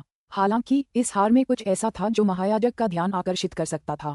तो जाहिर है यह कोई साधारण चीज नहीं थी। शी म्यू को हार की उत्पत्ति जानने के लिए फेंग ली से मिलने का इंतजार करना होगा। शी म्यू ने कुछ देर तक हार को देखा, फिर उसे रख दिया। फिर उसने अपनी छाती से नीला हार निकाला और माथे पर चिपका लिया। कुछ समय बीत गया, लेकिन शी म्यू स्थिर रहा। वह 1 घंटे से ज्यादा समय तक उसी मुद्रा में बैठा रहा। आखिरकार उसने अपनी आंखें खोलीं। फिर उसकी आंखें फड़कने लगीं। वह बर्बर की गुप्त टोटेम तकनीक से पूरी तरह अनभिज्ञ नहीं था। उसने एक बार उड़ते हुए कौवे की जनजाति के पुजारी से उसकी गुप्त टोटेम तकनीक प्राप्त की थी। हालांकि इस नीले रंग के कंटक में वर्णन अधिक विस्तृत प्रतीत होता है। गुप्त टोटेम तकनीक को लिखने का बर्बर लोगों का तरीका मानवों के जादू टोने लिखने के तरीके से कुछ हद तक मिलता जुलता था। अंतर केवल इतना था कि बर्बर लोगों ने इसे मानव शरीर पर उकेरा था, जबकि मनुष्यों ने इसे ताबीज के कागज पर दर्ज किया था। बर्बर लोगों के टोटेम पैटर्न पीढ़ी दर पीढ़ी चले आ रहे थे। यह एक अभ्यास प्रणाली का एक समूह था जो समय के साथ थोड़ा थोड़ा करके संचित होता गया। टोटेम पैटर्न में जानवरों की छवियों में एक गूढ़ और गहन सील करने वाली शक्ति निहित थी, इसलिए वे एक अशुभ जानवर की आत्मा को कैद कर सकते थे और मेजबान फिर उसकी अंतर्निहित शक्ति पर कब्जा कर सकता था। इसके अलावा इन टोटेम को कलम से नहीं बनाया जा सकता था, इन्हें केवल एक विशेष प्रकार की सुई से ही बनाया जा सकता था। इसे क्लियरेंस नीडल कहा जाता था। टोटेम को एक्यूपंक्चर करने के लिए इस सुई को शरीर में चुभाया जाता था। एक्यूपंक्चर के बाद टोटेम को शरीर के रक्त और क्यूई के साथ तालमेल बिठाकर चलना होता था, इसलिए एक अत्यंत उच्च परिशुद्धता वाली सुई का इस्तेमाल जरूरी था। अनजाने में लगी सुई क्यूई और रक्त में गंभीर गड़बड़ी पैदा कर सकती थी और गंभीर चोट भी पहुंचा सकती थी। शिमयू के चेहरे पर मुस्कान आ गई। उच्च परिशुद्धता सुई की आवश्यकता, उसकी आंखों की रोशनी अद्भुत थी और जादुई शक्ति भी, इसलिए यह उच्च परिशुद्धता की आवश्यकता उसे रोक नहीं सकी। अब चिंता का एकमात्र कारण महायाजक के कहे शब्द थे। उनके अनुसार शिमयू 3 सिर वाले अजगर की आत्मा का उपयोग करके इस कुलदेवता अभिशाप से मुक्ति पा सकता था। अगर वह अजगर की आत्मा का केवल आधा हिस्सा ही सील कर पाता तो भी वह अभिशाप को रद्द कर सकता था। वास्तव में पूरी आत्मा को सील करने की तुलना में ये बहुत आसान होता, लेकिन इसमें असफलता का बहुत बड़ा जोखिम था। अगर सील असफल रही तो शिमयू के शरीर पर इसका बुरा असर पड़ सकता था। इसके अलावा अगर शिमयू इसे ठीक से सील नहीं कर पाया तो वह शाश्वत रूप से विनाशकारी आत्मा के अभिशाप की प्रबल शक्ति को खत्म नहीं कर पाएगा। दरअसल अगर असफलता के बाद यह अभिशाप फूट पड़ा तो शिमयू के लिए बचना बेहद मुश्किल हो जाएगा। जैसे ही यह विचार उसके मन में आया, शिमयू के चेहरे के भाव दृढ़ हो गए। हालांकि एक बार जब उसने कोई रणनीति बना ली तो वह पूरी तरह से दृढ़ लग रहा था।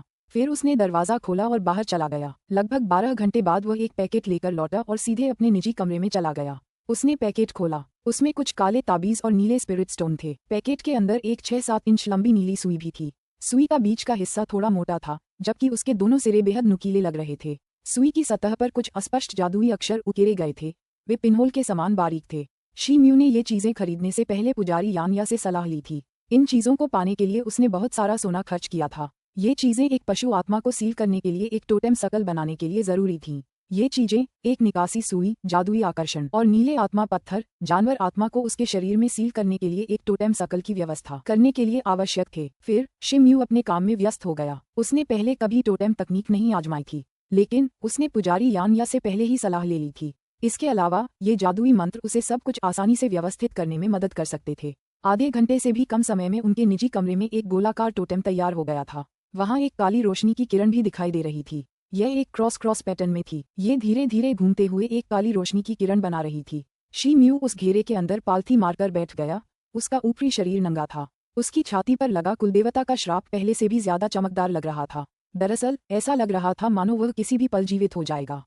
यह एक भयावह दृश्य था। शिमयू मन ही मन कड़वी मुस्कान के साथ बोला। मौजूदा हालात उसे इस प्रक्रिया में और देरी करने की इजाजत नहीं दे रहे थे। उसने थोड़ी देर के लिए अपनी सांसों को नियंत्रित किया, फिर उसने अपनी जादुई शक्ति और वास्तविक क्यूई को चरम पर पहुंचाया।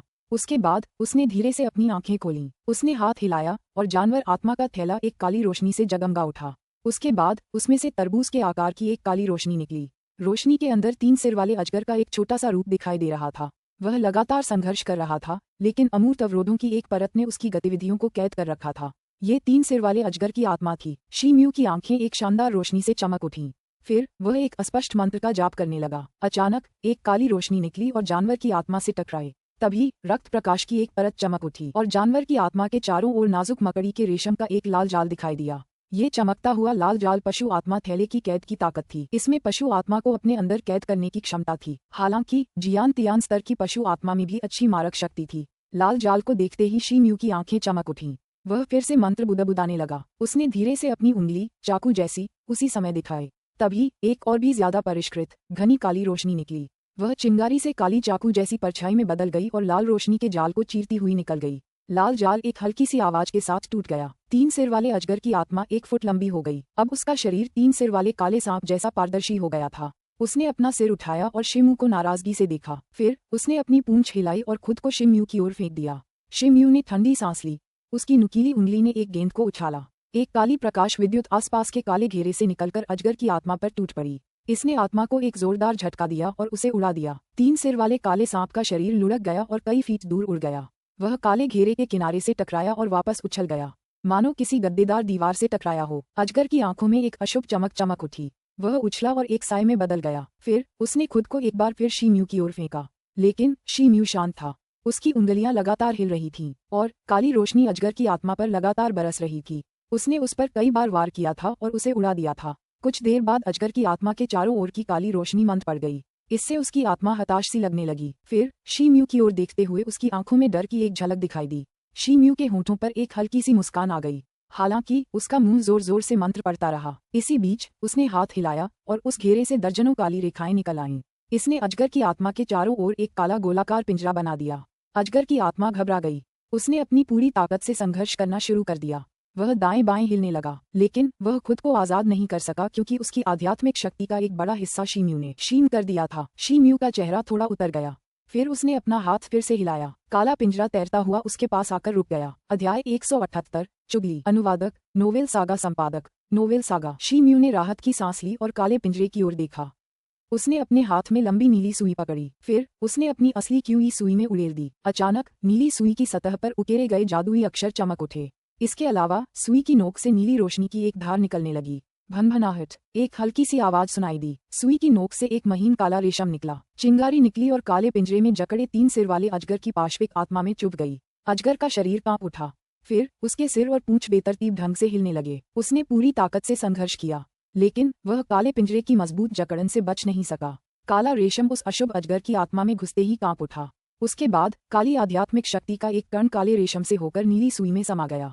फिर उसने सुई को काला रंग दिया। शी म्यू का चेहरा एकाग्रचित लग रहा था। आंखें सिकुड़ते ही उसकी पुतलियों में एक सुनहरी चमक उभर आई। फिर उसने अपनी नजर अपनी छाती पर गड़ा दी। उसकी छाती की त्वचा उसकी आंखों में बड़ी हो गई। इतनी की त्वचा की बनावट और छोटे छोटे कण भी उसे साफ दिखाई दे रहे थे। उसने गहरी सांस ली। फिर उसने सुई पकड़ी और धीरे से अपने शापित कुलदेवता की सतह पर चुभो दी। काली रोशनी की किरण सुई के पिछले सिरे से होकर सुई में प्रवेश कर रही थी। फिर वह धीरे धीरे छेदी हुई त्वचा में प्रवेश कर रही थी। सुई के नीचे की त्वचा काली दिखाई दे रही थी, मानो कोई टैटू हो। अचानक शी म्यू की पुतलियां बड़ी हो गईं और उसका शरीर सिहर उठा। सुई के नीचे की जगह से उसे तेज दर्द का एक झोंका महसूस हुआ जो उसके शरीर में घुस रहा था। उसे लगा जैसे उसे आग में जलाया जा रहा हो। वह भौंचक्का रह गया क्योंकि उसे पता था कि टोटेम को बिना किसी रुकावट के उकेरना जरूरी है। इसलिए उसने आत्मा को शांति देने वाले मंत्र का ध्यान करना शुरू कर दिया। फिर उसका तीव्र दर्द थोड़ा कम हुआ। शी म्यू को थोड़ी राहत महसूस हुई। उसने महसूस किया कि उसके शरीर के भीतर असली क्यूई स्पिकुल में दिए गए वर्णन के अनुसार चल रही थी। काली सुई द्वारा छोड़ा गया कुलदेवता मानो पोषण प्राप्त कर चुका था। उसका रंग धीरे धीरे चमकीला और गहरा होता गया।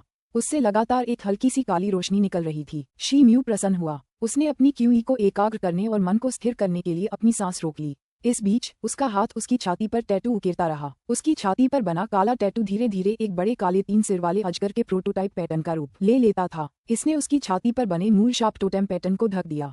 नए 3 सिर वाले अजगर का पैटर्न प्रकाश की एक काली किरण बिखेर रहा था। ये प्रकाश धीरे धीरे तेज होता गया और एक काले छिद्र का आकार ले लिया। इसके अलावा मूल शापित कुलदेवता द्वारा उत्सर्जित लाल प्रकाश धीरे धीरे कम हो गया। काले पिंजरे में बंद 3 सिर वाले अजगर की राक्षसी आत्मा का आकार छोटा हो गया था। उसका सिर जितना बड़ा शरीर मुट्ठी भर रह गया था। वह हताश लग रहा था, यहाँ तक कि अपनी कैद से बाहर निकलने की उसकी कोशिश भी कमजोर पड़ गई थी। अचानक कुलदेवता के श्राप से एक चमकदार लाल रोशनी निकली। फिर शी म्यू की आंखों के सामने एक सुर्ख लाल एकमुश्त अजगर की खोखली परछाई प्रकट हुई। उसने अपना खून से सना मुंह खोला और आसपास के काले छिद्र के ऊपर से टकराया। शी म्यू का शरीर कांप उठा। उसके शरीर में रियल क्यूई उमड़ पड़ी क्योंकि वह अपने रियल क्यूई उतार चढ़ाव को स्थिर करने के लिए अभ्यास शुरू करना चाहता था। हालांकि उसके हाथ चलते रहे। लंबी काली सुई काले सांप के कुलदेवता को पूरा करने के लिए उसकी त्वचा में छेद करती रही। जैसे जैसे 3 सिर वाले अजगर का पैटर्न साफ होता गया, काले छिद्र से निकलने वाला उत्सर्जन और भी स्थिर होता गया। लाल अजगर की परछाई का प्रहार बेहद तेज होने के बावजूद शी म्यू पहाड़ की तरह अडिग रहा। फुसफुस। एक सीटी जैसी आवाज गूंजी। अचानक काले पिंजरे में बंद 3 सिर वाले अजगर की राक्षसी आत्मा भड़क उठी। फिर उसका पूरा शरीर सुई की पूंछ में समा गया। फिर एक फुफकार की आवाज के साथ वह भाग गया और तितर बितर हो गया। सुई बहुत चमकीली थी और उसमें से गहरा काला प्रकाश निकल रहा था। शी म्यू की आंखों में एक बार फिर सुनहरी चमक उठी। फिर उसने अपनी छाती के बीचों बीच काली सुई चुभो दी। सुई की नोक से प्रकाश की काली किरण शी म्यू के शरीर में प्रवाहित हुई। बस 3 सिर वाले अजगर का कुलदेवता आखिरकार पूरा हो गया। इसे सही ढंग से उकेरा गया था। काला छिद्र शानदार ढंग से चमक रहा था। 3 सिर वाले अजगर का कुलदेवता सफलतापूर्वक पूरा होने के बाद जीवंत और जीवंत लग रहा था। आखिरकार शी म्यू के चेहरे पर एक सुकून भरा भाव चमक उठा, लेकिन वह जल्द ही गायब हो गया। काले टोटेम ने काम पूरा होते ही जोरदार चूषण छोड़ना शुरू कर दिया। उसने पागलों की तरह शी म्यू के जीवन सार को निगलना शुरू कर दिया। शी म्यू ने अपनी भौहें सिकोड़ लीं। उसे लगा जैसे उसका जीवन सार उसकी छाती की ओर उमड़ रहा है, मानो सैलाब। लेकिन वह न तो घबराया और न ही चौंका। इस तरह की स्थिति का वर्णन स्पिक्यूल में पहले ही किया जा चुका है। टोटेम के पूरी तरह बन जाने के बाद उसे मेजबान के जीवन सार को अवशोषित करना होता है। शी म्यू ने गहरी सांस ली और अपनी मेरिडियन और पेट के निचले हिस्से की रक्षा के लिए स्वर्गीय हाथियों के प्रजनन की कला का अभ्यास करना शुरू कर दिया। जैसे जैसे उसकी वास्तविक क्यूई और अधिक अवशोषित होती गई, 3 सिर वाले अजगर की छवि और भी स्पष्ट होती गई। उसके बाद एक जोरदार चीख सुनाई दी। अचानक 3 सिर वाले अजगर की खोखली परछाई शी म्यू की आंखों के सामने प्रकट हुई। फिर उसने खुद को लाल लाल सांप की परछाई की ओर फेंका। लाल सांप की परछाई डरी नहीं, बल्कि अजगर की परछाई की ओर झपटी। दोनों सांप के आकार की परछाइयां आपस में गुंथ गईं और एक दूसरे को फाड़ने लगीं। काले 3 सिर वाले अजगर की आभासी छाया की आभा लाल अजगर की आभासी छाया से कहीं ज्यादा थी। दोनों फुफकार रहे थे और एक दूसरे को काट रहे थे, लेकिन 3 सिर वाले अजगर की आभासी छाया का पलड़ा भारी लग रहा था। लाल अजगर की आभासी छाया को अंततः पीछे हटने पर मजबूर होना पड़ा। अचानक 3 सिर वाले अजगर की परछाई लुढ़क गई और लाल अजगर के आभासी शरीर में उलझ गई। फिर उसके तीनों सिर उसे काटने लगे। लाल अजगर की परछाई ने खुद को बंधन से मुक्त करने के लिए अपनी पूरी ताकत लगा दी, लेकिन उनके बीच ताकत का अंतर बहुत ज्यादा था। अचानक 3 सिर वाले अजगर ने जोरदार बल लगाकर उसे काटा और लाल अजगर की परछाई कई टुकड़ों में फट गई। फिर वह लाल प्रकाश के गोलों के एक समूह में बदल गई और 3 सिर वाले अजगर के एक सिर ने उसे निगल लिया। शी म्यू के कुलदेवता पर लाल रोशनी चमक उठी, लेकिन वह डूबते सूरज की आभा जितनी तेज थी, वह जल्दी ही बुझ गई और हवा में गायब हो गई। 3 सिर वाले अजगर की परछाई चमकी और शी म्यू की छाती पर बने टोटेम में समा गई। ये देखकर शी म्यू का चेहरा खुशी से चमक उठा। वह खुद को एक लंबी सांस छोड़ने से नहीं रोक सका। वह उस श्राप से मुक्त हो गया था जो मानो एक बड़ी रस्सी उसकी जान का पीछा कर रही हो। तभी कुछ अजीब घटना घटी। अचानक उसकी छाती पर लगे 3 सिर वाले अजगर के कुलदेवता से एक चमकदार रोशनी निकली। फिर अजगर की आत्मा तेज गति से उसकी असली क्यूई को निगलने लगी। शी म्यू के दिल में हल्की ठंडक महसूस हुई, लेकिन उसे संभलने का ज्यादा समय नहीं मिला। तभी उसके मन में एक ठंडा और भयानक विचार को आंधा। उसका रंग बदल गया। उसे लगा जैसे उसके दिमाग में किसी भारी हथौड़े ने हमला कर दिया हो। जल्द ही उसे चक्कर आने लगा। क्या चल रहा है? शी म्यू को अपने हृदय में एक अकड़न महसूस हुई। फिर उसे महायाजक के शब्द याद आए और उसने उनका पालन करने का निश्चय किया। उसने अपने जीवन सार को टोटेम में प्रवाहित होने से रोकने का प्रयास किया। उस समय तक गुप्त टोटेम तकनीक लगभग आधी पहुंच चुकी थी। शी म्यू का चेहरा खराब हो गया। वह लाख कोशिश करने के बावजूद टोटेम को अपना काम करने से नहीं रोक सका। वर्तमान स्थिति उसके विचार से भिन्न प्रतीत हो रही थी। काले टोटेम की प्रबल चूषण शक्ति में कोई कमी नहीं आई और वह शी म्यू के जीवन सार को निगलता रहा। उसी समय ठंडे और उग्र विचारों की एक श्रृंखला उसकी चेतना पर आक्रमण करती रही। सौभाग्य से उसकी आध्यात्मिक शक्ति अत्यंत प्रभावशाली थी, इसलिए वह अप्रभावित रहा। ऐसा कैसे हो सकता है? शी म्यू मन ही मन विचार कर रहा था। स्पिकुल के अनुसार उसे टोटेम की क्रिया को रोकने के लिए बस अपना जीवन सार उसमें डालना बंद करना था।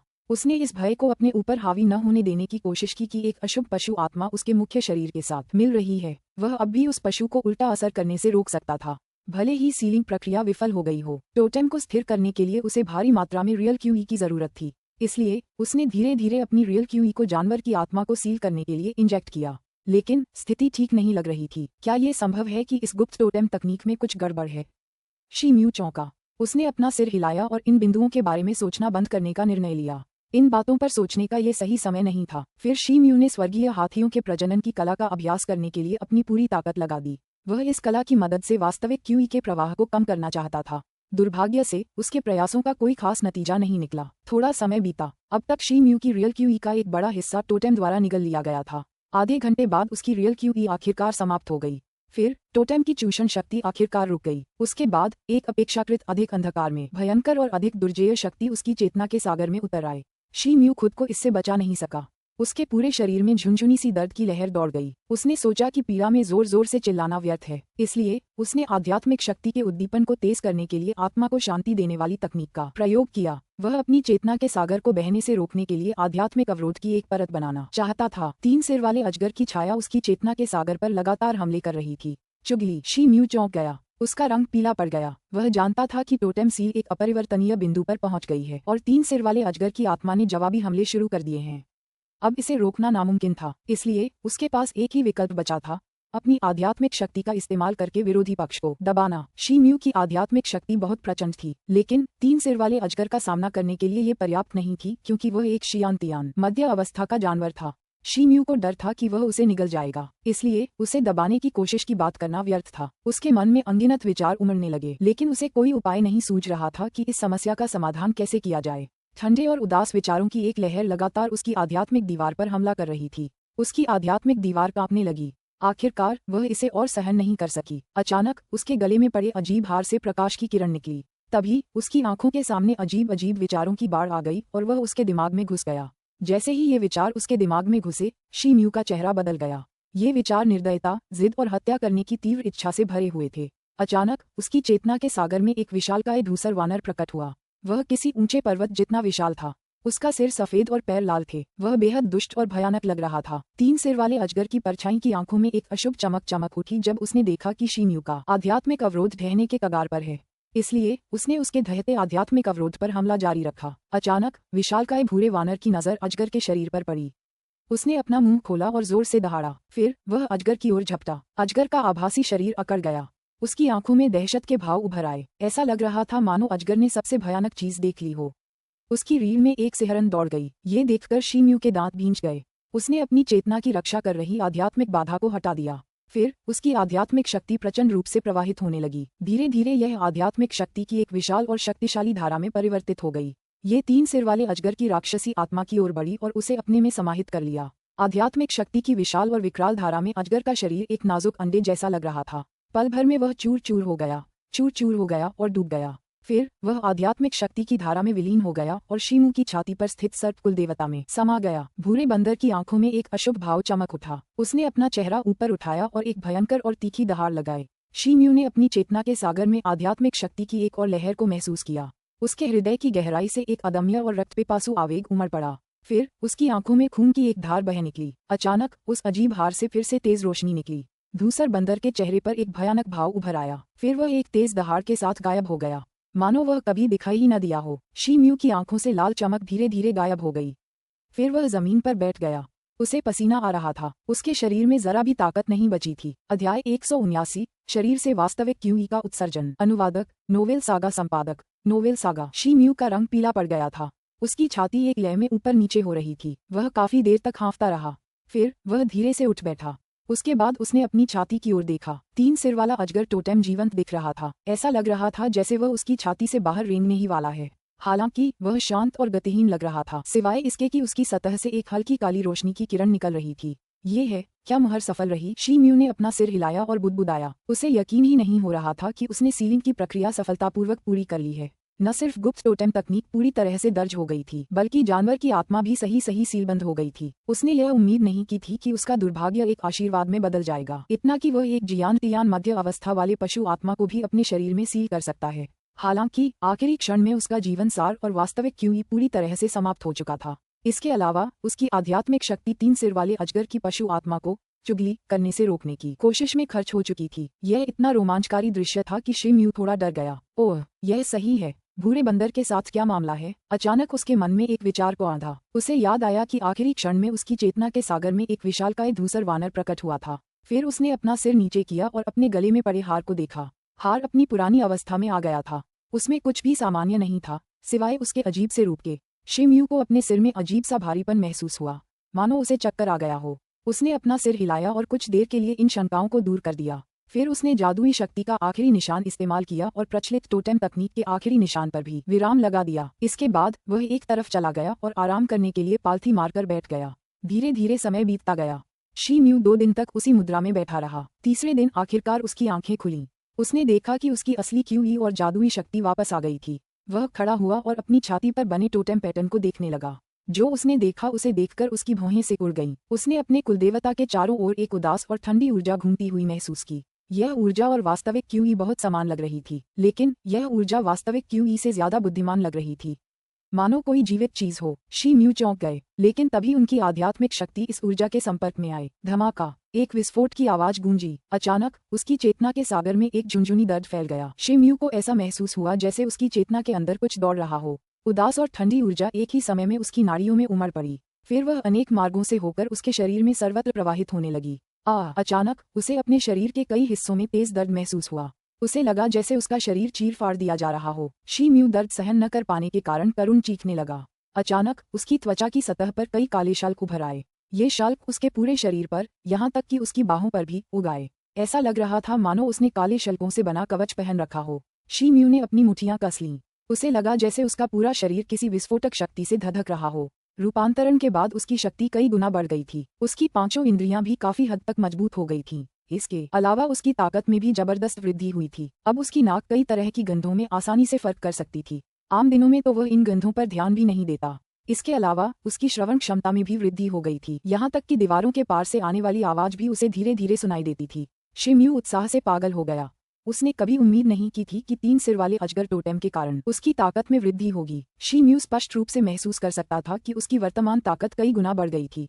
शिम्यू का दिल खुशी से कांप उठा जब उसने अपने हाथों को मुट्ठियों में बांध लिया और उन्हें हवा में लहराया। बूम! काली कीवी का एक समूह उसकी मुट्ठियों से जोर से निकला और तेज आवाज के साथ आसपास की दीवार पर टूट पड़ा। टकराना! दीवार को जोरदार झटका लगा और उसमें एक बड़ा छेद और लंबी दरार बन गई। मैं अपने शरीर से वास्तविक कीवी को बाहर निकाल सकता हूँ। शिम्यू का शरीर अकड़ गया। वह स्तब्ध रह गया। वह कुछ देर तक अपनी भींची हुई मुट्ठी को देखता रहा। एक पल बाद उसकी नजरें चमक उठीं। फिर उसने एक बार फिर मुक्का मारा। वाह! काली कीवी का एक समूह फिर प्रकट हुआ। ये पहले से भी बड़ा था। ये दीवार पर उल्कापिंड की तरह टूट पड़ा। दीवार में एक बार फिर जोरदार विस्फोट के साथ एक बड़ा छेद हो गया। शिम्यू दंग रह गया। फिर वह जोर से हंस पड़ा। रूपांतरण के बाद शिम्यू की शक्ति जियान तियान स्तर तक पहुंच गई थी। इसलिए वह अपने शरीर से अपनी वास्तविक कीवी को मुक्त करने में सक्षम था। आंटी जेन ने एक बार जिन परिवार के साथ रहते हुए एक बात का जिक्र किया था। उनके अनुसार एक जियान तियान योद्धा अपने शरीर में जियान तियान रियल कीवी उत्पन्न कर सकता है और फिर उसे बाहर छोड़ सकता है। ये रियल कीवी बिना किसी शारीरिक संपर्क के भी अपने दुश्मन को हवा में ही घायल कर सकता है। लेकिन बर्बर जाति की साधना मानव जाति की मार्शल आर्ट से भिन्न थी। शिम्यू स्वाभाविक रूप से अपने शरीर में बंद पशु आत्मा की शक्ति से सहायता प्राप्त कर सकता था। इसलिए वह अपनी साधना को बढ़ावा दे सकता था। हालांकि उसकी छाती में स्थित कुलदेवता में घूमता यिन ची समूह एक जियान तियान योद्धा की वास्तविक ची के बराबर था। इसलिए शिम्यू को अपनी असली शक्ति प्रदर्शित करने के लिए बस पशु रूप धारण करने की आवश्यकता थी। वह 3 सिर वाले अजगर की आत्मा की यिन क्यू को पहले ही सील करने में सफल हो चुका था। इसलिए अगर वह अपने कुलदेवता की शक्ति को उत्तेजित कर सके तो वह यिन गुण वाला हमला कर सकता था, जो कि शियान तियान मध्य चरण की शक्ति के बराबर होता। अचानक शिम्यू के दिमाग में कुछ आया। उसने अपने उफनते हुए मूड को काबू में किया और आंखें बंद कर लीं। उसका रंग बदल गया और उसके दिल में थोड़ी बेचैनी महसूस हुई। उसकी चेतना के सागर में एक काले 3 सिर वाले अजगर की राक्षसी आत्मा थी। वह लक्ष्यहीन होकर भटक रही थी और उसकी आध्यात्मिक शक्ति को निरंतर अवशोषित कर रही थी। शिम्यू को भी एक अजीब सा एहसास हो रहा था कि अजगर की आत्मा उसकी आत्मा में विलीन हो गई है। अचानक शिम्यू को लगा कि अजगर की आत्मा उसकी चेतना के सागर में काले प्रकाश के एक पिंड में बदल गई है। फिर वह शिम्यू के शरीर की ऊर्जाओं के साथ आगे पीछे बहने लगी। उसने धीरे धीरे उसके शरीर में यिन ची का एक समूह बना लिया और धीरे धीरे उसकी छाती में घूमने लगी। शिम्यू के शरीर में आए अजीबोगरीब बदलाव धीरे धीरे कम हो गए। शल्क तेजी से उसके शरीर में सिमट गए। फिर उसका शरीर अपनी मूल अवस्था में लौट आया। शिम्यू ने भौहें सिकोड़ी। वह उलझन में लग रहा था। उसे मिंतू के साथ हुई बातचीत याद आ गई, टोटेम योद्धाओं से जुड़ी बातचीत। वह जानता था कि गुप्त टोटेम तकनीक में शक्ति बढ़ाने की क्षमता है। हालांकि एक बर्बर योद्धा लंबे समय तक टोटेम की शक्ति को उत्तेजित नहीं कर सकता था, अन्यथा पशु आत्मा जागृत हो जाती। ये संभव था कि पशु आत्मा मेजबान के शरीर पर हमेशा के लिए नियंत्रण कर ले। तब मेजबान पशु अवस्था में एक अतिथि के रूप में रह जाता। सामान्य टोटेम योद्धाओं ने मुहरबंद पशु आत्मा की शक्ति को बढ़ाने की प्रक्रिया में अपनी आध्यात्मिक शक्ति को विकसित और उन्नत करने का विकल्प चुना। इस प्रकार वे स्वयं को अनुकूलित करते हुए पशु आत्मा की अवस्था के अनुकूल बनते रहे। फिर वे लगभग आधे घंटे तक स्थिर पशु अवस्था बनाए रखने में सफल हो सके। शिम्यू ने एक ही झटके में जियान तियान मध्य अवस्था के पशु आत्मा को सील कर दिया था। उसने इसके लिए तैयारी भी नहीं की थी, लेकिन सील किए गए पशु की आध्यात्मिक शक्ति अभी भी काफी प्रबल थी। हालांकि शिम्यू जियान तियान मध्य अवस्था से बहुत दूर था, इसलिए वह उस पशु आत्मा को ज्यादा देर तक दबा नहीं सका। उनके अनुमान के अनुसार वह अपनी इस क्रूर अवस्था को केवल कुछ ही मिनटों तक बनाए रख सकते थे। अगर उन्होंने इस समय सीमा को पार करने की कोशिश की तो उन्हें भारी खतरा हो सकता था, लेकिन उनकी आध्यात्मिक शक्ति में वृद्धि के साथ समय धीरे धीरे बढ़ता जाएगा। शिम्यू को अब अर्ध शियान तियान मध्य अवस्था टोटेम योद्धा माना जा सकता है, इसलिए वह शियान तियान स्तर के महाशक्ति की प्रबल शक्ति का आसानी से सामना कर सकता था। हालांकि उसके लिए यह अनुचित होगा कि वह इस मामले को बर्बर या मानव जाति के किसी भी व्यक्ति के सामने प्रकट करे। 3 दिन बाद श्वेत अश्व पर्वत के पास एक निर्जन स्थान पर एक व्यक्ति की परछाई चमकी और फिर वह वहां से भाग गई। छाया ने अपना पैर जमीन पर रखा और पलक झपकते ही कुछ फीट दूर चली गई, मानो वह भारहीन हो। छाया की गति इतनी तेज हो गई कि लगभग पूरे रास्ते में उसकी परछाइयां बनती रहीं। उसकी अविश्वसनीय गति ने आसपास के वातावरण में उफनती लहरों का एक विस्फोट पैदा कर दिया। अचानक साया हिलना बंद हो गया, मानो उसे वहीं ठोंक दिया गया हो। वह अकल्पनीय गति से अचानक रुक गया। ये दृश्य उसे देखने वाले किसी भी व्यक्ति को हैरान कर रहा होगा। वह कोई और नहीं बल्कि शिम्यू था। उसने उस पल अपने कुलदेवता की शक्ति को उत्तेजित कर दिया था। उसका पूरा शरीर महीन काले शल्कों की एक परत से ढका हुआ था। उसकी आंखें भी ठंडी लग रही थीं। हाँ, उसकी नज़र सामने खड़े एक विशालकाय पत्थर पर पड़ी। वह एक घर जितना बड़ा था। उसने जमीन पर पैर रखा और आगे की ओर झुका। साथ ही उसने हवा में एक मुक्का भी मारा। मुट्ठी के आकार के काले क्यूई का एक समूह चमक उठा और विशालकाय पत्थर में डूब गया। धमाका, एक जोरदार गड़गड़ाहट की आवाज सुनाई दी। वह विशाल पत्थर टुकड़ों में टूटकर चारों दिशाओं में बिखर गया। वह बीच में ही ढह गया और पत्थरों के टुकड़ों में तब्दील हो गया। मैंने अपने कुलदेवता की शक्ति के उपयोग की प्रक्रिया लगभग समझ ली है। अब यहाँ से जाने का समय हो गया है। फिर उसे कुछ सूझा और वह रूपांतरण की मुद्रा से वापस लौट आया। वह वहाँ कुछ दिन रहा था, लेकिन इस दौरान वह अपनी टोटेम शक्ति के उपयोग कौशल को निखारता रहा था और अब तक वह उसका सार लगभग समझ चुका था। तभी उसकी आकृति चमक उठी और वह श्वेत अश्व पर्वत की दिशा में बढ़ने लगा। सफेद घोड़ा पर्वत पर। हॉल में कहीं धमाका, एक तेज आवाज गूंजी। सफेद जेड का एक आभूषण जमीन पर गिरा और टुकड़े टुकड़े हो गया। यहाँ तक कि फर्श पर लगी टाइलें भी टूट गईं और उनमें कई दरारें दिखाई देने लगीं। भयंकर सर्प जाति के पुजारी का चेहरा तनावग्रस्त और पीला पड़ गया था। वह बेचैनी से हॉल में इधर उधर घूम रहा था। उसके कदमों से तेज खड़खड़ाहट जैसी आवाज आ रही थी। भयंकर सर्प जाति के कई आदिवासी लोग हॉल के बाहर सिर झुकाए खड़े थे। पुजारी यीहे को क्रोध से जलते देखकर उनके दिलों में एक हल्की सी ठंडक दौड़ गई, इतना कि उनके रोंगटे खड़े हो गए। वे एक इंच भी हिलने की हिम्मत नहीं कर पा रहे थे। क्यों? वह व्यक्ति क्यों नहीं मरा? पुजारी यीहे ने अंततः चलना बंद कर दिया और खुद से बुदबुदाया। उन्होंने भयंकर सर्प जनजाति की असली गुप्त टोटेम तकनीक शिमयू को सौंप दी थी, लेकिन स्पिकुल में दर्ज गुप्त तकनीक भयंकर सर्प जनजाति में पीढ़ी दर पीढ़ी चली आ रही थी। इसलिए इन वर्षों में इसमें कई बदलाव किए गए थे। यह एक साधारण बर्बर व्यक्ति के लिए कोई समस्या पैदा नहीं करती थी, लेकिन ये किसी इंसान के लिए कोई बड़ा फायदा नहीं पहुंचाती थी। इस प्रक्रिया के लिए परिस्थितियों को उपयुक्त और सुरक्षित बनाने हेतु तैयारी की आवश्यकता थी, और अगर सीलिंग के समय भारी मात्रा में रियल क्यूई का इंजेक्शन लगाया जाए तो सीलिंग प्रक्रिया की सफलता दर काफी बढ़ जाती। हालांकि इसका एक नुकसान भी था। अगर सीलिंग प्रक्रिया शुरू की जाए तो उसे बीच में नहीं रोका जा सकता था। इसलिए शिमयू इस गुप्त टोटेम तकनीक को एक बार शुरू करने के बाद उसे रोक नहीं सकता था, भले ही उसे इसे रोकने का तरीका पता हो, और परिणामस्वरूप उसे इस प्रक्रिया को जारी रखने के लिए मजबूर होना पड़ता। फिर पशु आत्मा ने नियत समय पर शिमयू पर जवाबी हमला किया होता। परिणामस्वरूप शिमयू अंततः नियंत्रण खो देता और पशु का शिकार हो जाता। ऐसा लगता है कि उसने इस तकनीक में दखलंदाजी की होगी। पुजारी यीहे का चेहरा काला पड़ गया जब एक विचार उसके मन में आया। वह थोड़ा उलझन में लग रहा था। उसने गुस्से से दांत पीस लिए। हॉल के बाहर खड़े लोग अंदर से आती हुई कदमों की आहट सुनकर रुक गए। उन्होंने सिर उठाकर एक दूसरे की तरफ देखा, लेकिन किसी की भी हॉल के अंदर जाने की हिम्मत नहीं हुई। अंदर आइए। हॉल के अंदर से पुजारी यिनहे की धीमी आवाज सुनाई दी। एक पतला और लंबा मध्यम आयु वर्ग का आदमी आवाज सुनकर जल्दी से अंदर भागा। उसकी नजरें मुश्किल से यीहे की आंखों से मिलीं और उसने अपना सिर नीचे कर लिया। पुजारी यीहे, आपके क्या आदेश हैं? पुजारी यीहे का चेहरा शांत लग रहा था। वह भावशून्य भाव से सामने देख रहे थे। कुछ देर तक उन्होंने कुछ नहीं कहा। अधेड़ उम्र के आदमी की हिम्मत नहीं हुई कि वह उसे परेशान करने के लिए एक शब्द भी बोल सके, इसलिए वह सिर झुकाए वहीं खड़ा रहा। थोड़ा समय बीता। अधेड़ उम्र के उस आदमी को धीरे धीरे पीठ में हल्का दर्द होने लगा। अचानक पुजारी यीहे उठे और अपनी छाती से एक हथेली के आकार का जेड टोकन निकाला। उसकी सतह पर एक अजीब सा पैटर्न बना हुआ था। वह टिमटिमा रहा था और एक हल्की सी काली रोशनी बिखेर रहा था। पुजारी यीहे ने अनिच्छा से जेड टोकन को सहलाया। फिर टोकन अपनी सामान्य अवस्था में आ गया। उन्होंने जेड टोकन अधेड़ उम्र के व्यक्ति को सौंप दिया। यह एल्डर को दे दो और मेरी ओर से उन्हें संदेश पहुंचा दो, पुजारी यीहे ने धीरे से कहा। दुबला पतला लंबा अधेड़ आदमी पल भर बाद तेजी से हॉल से बाहर चला गया। फिर वह दूर किसी जगह की ओर बढ़ गया। पुजारी यीहे ने हॉल के बाहर आकाश की ओर देखते हुए ठंडी मुस्कान दी। 12 घंटे बाद पवित्र हिम महल से एक हरा साया निकला। वह इतनी तेजी से चला कि हरे उल्कापिंड जैसा लग रहा था। कुछ ही सांसों में वह असीम क्षितिज में विलीन हो गया। अध्याय 180 निगलना। अनुवादक नोवेल सागा संपादक नोवेल सागा। मृतात्माओं की दुनिया में आसमान उदास था। ठंडी हवाएं सीटी बजा रही थीं और भूतों के रोने जैसी आवाजें निकाल रही थीं। ये दुनिया मौत की दुनिया होते हुए भी मौत से भरी नहीं थी और लड़ाई झगड़ों की भी कोई कमी नहीं थी। एक विशाल पर्वत के नीचे मरे हुए आत्माओं के दो छोटे छोटे समूह आपस में लड़ रहे थे। दोनों पक्षों में लड़ाकों की संख्या बराबर थी। दोनों समूहों में लड़ाकों की कुल संख्या 100 से भी ज्यादा थी। पास ही एक गहरे पानी का गड्ढा दिखाई दे रहा था। वह 1 हेक्टेयर का 15वां हिस्सा था। आकाश में 11 गोल रक्त चंद्रमा चमक रहे थे और हल्की सी लाल लहरें छोड़ रहे थे।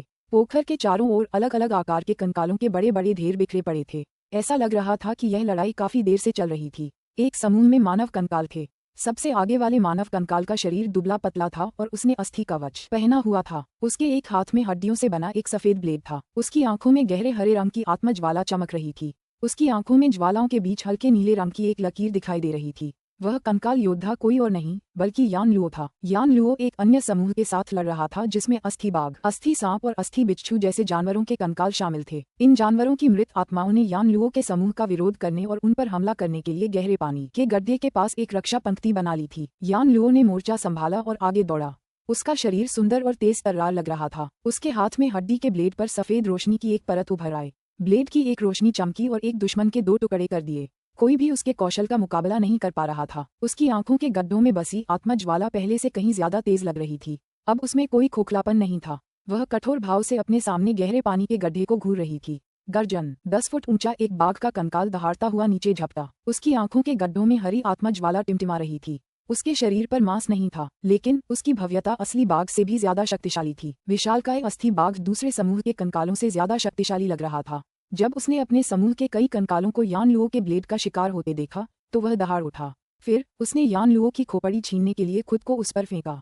यान लुओ ने बाघ के कंकाल की ओर देखे बिना ही अपने हाथ में हड्डी वाला ब्लेड उठा लिया। फिर उसका ब्लेड 4-5 संकुचित ब्लेड छायों में बदल गया। शी म्यू को ये जानकर आश्चर्य हुआ होगा कि यान लुओ गेल फोर्स ब्लेड आर्ट में इतना माहिर हो गया है। दरअसल यान लुओ ने इसमें एक ऊंचा मुकाम हासिल कर लिया था। कच की ध्वनि सुनाई दी। अस्थि बाघ का अगला पंजा ब्लेड की रोशनी में ढक गया और पलक झपकते ही कट गया। यान लुओ का आकार धुंधला हो गया और उसकी फटती हुई परछाइयां अस्थि बाघ के पीछे दिखाई देने लगीं। फिर उसने अपना हाथ घुमाया और ब्लेड गिरा दिया। अस्थि बाघ का विशाल सिर धड़ से अलग हो गया। वह उड़ गया और उसका शरीर जमीन पर लुढ़कता गिरता रहा। उसका विशाल शरीर कुछ देर तक कांपता रहा। फिर वह निश्चल हो गया। यान लुओ पलटा, अपना सिर उठाया और फिर अपना मुंह खोला। अचानक उसके मुंह से एक आकर्षक शक्ति का संचार हुआ। पास ही कई मृत आत्मिक प्राणियों के शव पड़े थे। कंकालों से कई आत्मज्वालाएं निकलकर यान लुओ की ओर बढ़ने लगीं। यान लुओ ने उन्हें तुरंत निगल लिया। उसकी आंखों के गड्ढों में आत्मज्वाला हिलने लगी और तेज हो गई। फिर उसके शरीर से एक शक्तिशाली दबाव तेजी से ऊपर उठा। दूसरे समूह के जानवरों के कंकालों ने यान लुओ की ओर देखा। उनके चेहरों पर डर के भाव उभर आए। वे सब पीछे हटने लगे। यान लुओ की आकृति आगे बढ़ी। उसकी नजर गहरे पानी के गड्ढे पर टिकी रही। यान लुओ ने अपने चाकू से दूसरे समूह के कंकाल को 2 टुकड़ों में काट डाला।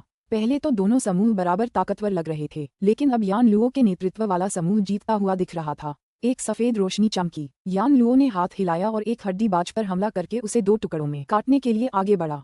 फिर वह गहरे पानी के गड्ढे के सामने पहुंच गया। यान लुओ की आंखों की कोठरियों में मौजूद आत्मज्वाला उस पोखर की ओर देखते ही चमक उठी, जहां से रक्त की रोशनी निकल रही थी। यान लुओ ने अब चल रहे युद्ध पर ध्यान नहीं दिया। फिर वह उस गहरे पानी वाले पोखर में कूद गया। अचानक गहरे पानी के गड्ढे की सतह ऊपर उठ गई। फिर पानी से एक मोटी सफेद परछाई निकली और बिजली की गति से यान लुओ की ओर बढ़ी। यान लुओ की आंखों में आत्मा की ज्वालाएं चमक उठीं, लेकिन वह घबराया नहीं, बल्कि उसने अपने हाथ में हड्डी का ब्लेड लहराया और सफेद परछाई को गिरा दिया। यान लुओ का शरीर झटका खाकर जोर की आवाज के साथ उड़ गया और फिर किनारे पर गिर पड़ा। एक गड़गड़ाहट की आवाज सुनाई दी। गहरे पानी का गड्ढा भर गया और एक विशाल अस्थि मगरमच्छ पानी से बाहर निकल आया। इस अस्थि मगरमच्छ का शरीर 40-50 फीट लंबा था और ऊंचाई में ये यान लुओ जितना ऊंचा था। इसके कंकाल से एक चमकदार और पारदर्शी चमक निकल रही थी। ये बेहद मजबूत लग रहा था। यान लुओ को कुछ देर पहले इस हड्डी मगरमच्छ की पूंछ ने मारा था। हड्डी मगरमच्छ ने अपनी 20 फुट लंबी पूंछ को धीरे से हिलाया। वह असाधारण रूप से लचीली लग रही थी। अस्थि मगरमच्छ की आंखों के स्थान पर 2 गहरे हरे रंग की आत्मज्वालाएं टिमटिमा रही थीं। आत्मज्वालाओं के हरे रंग में कुछ नीली रोशनियां मिली हुई थीं।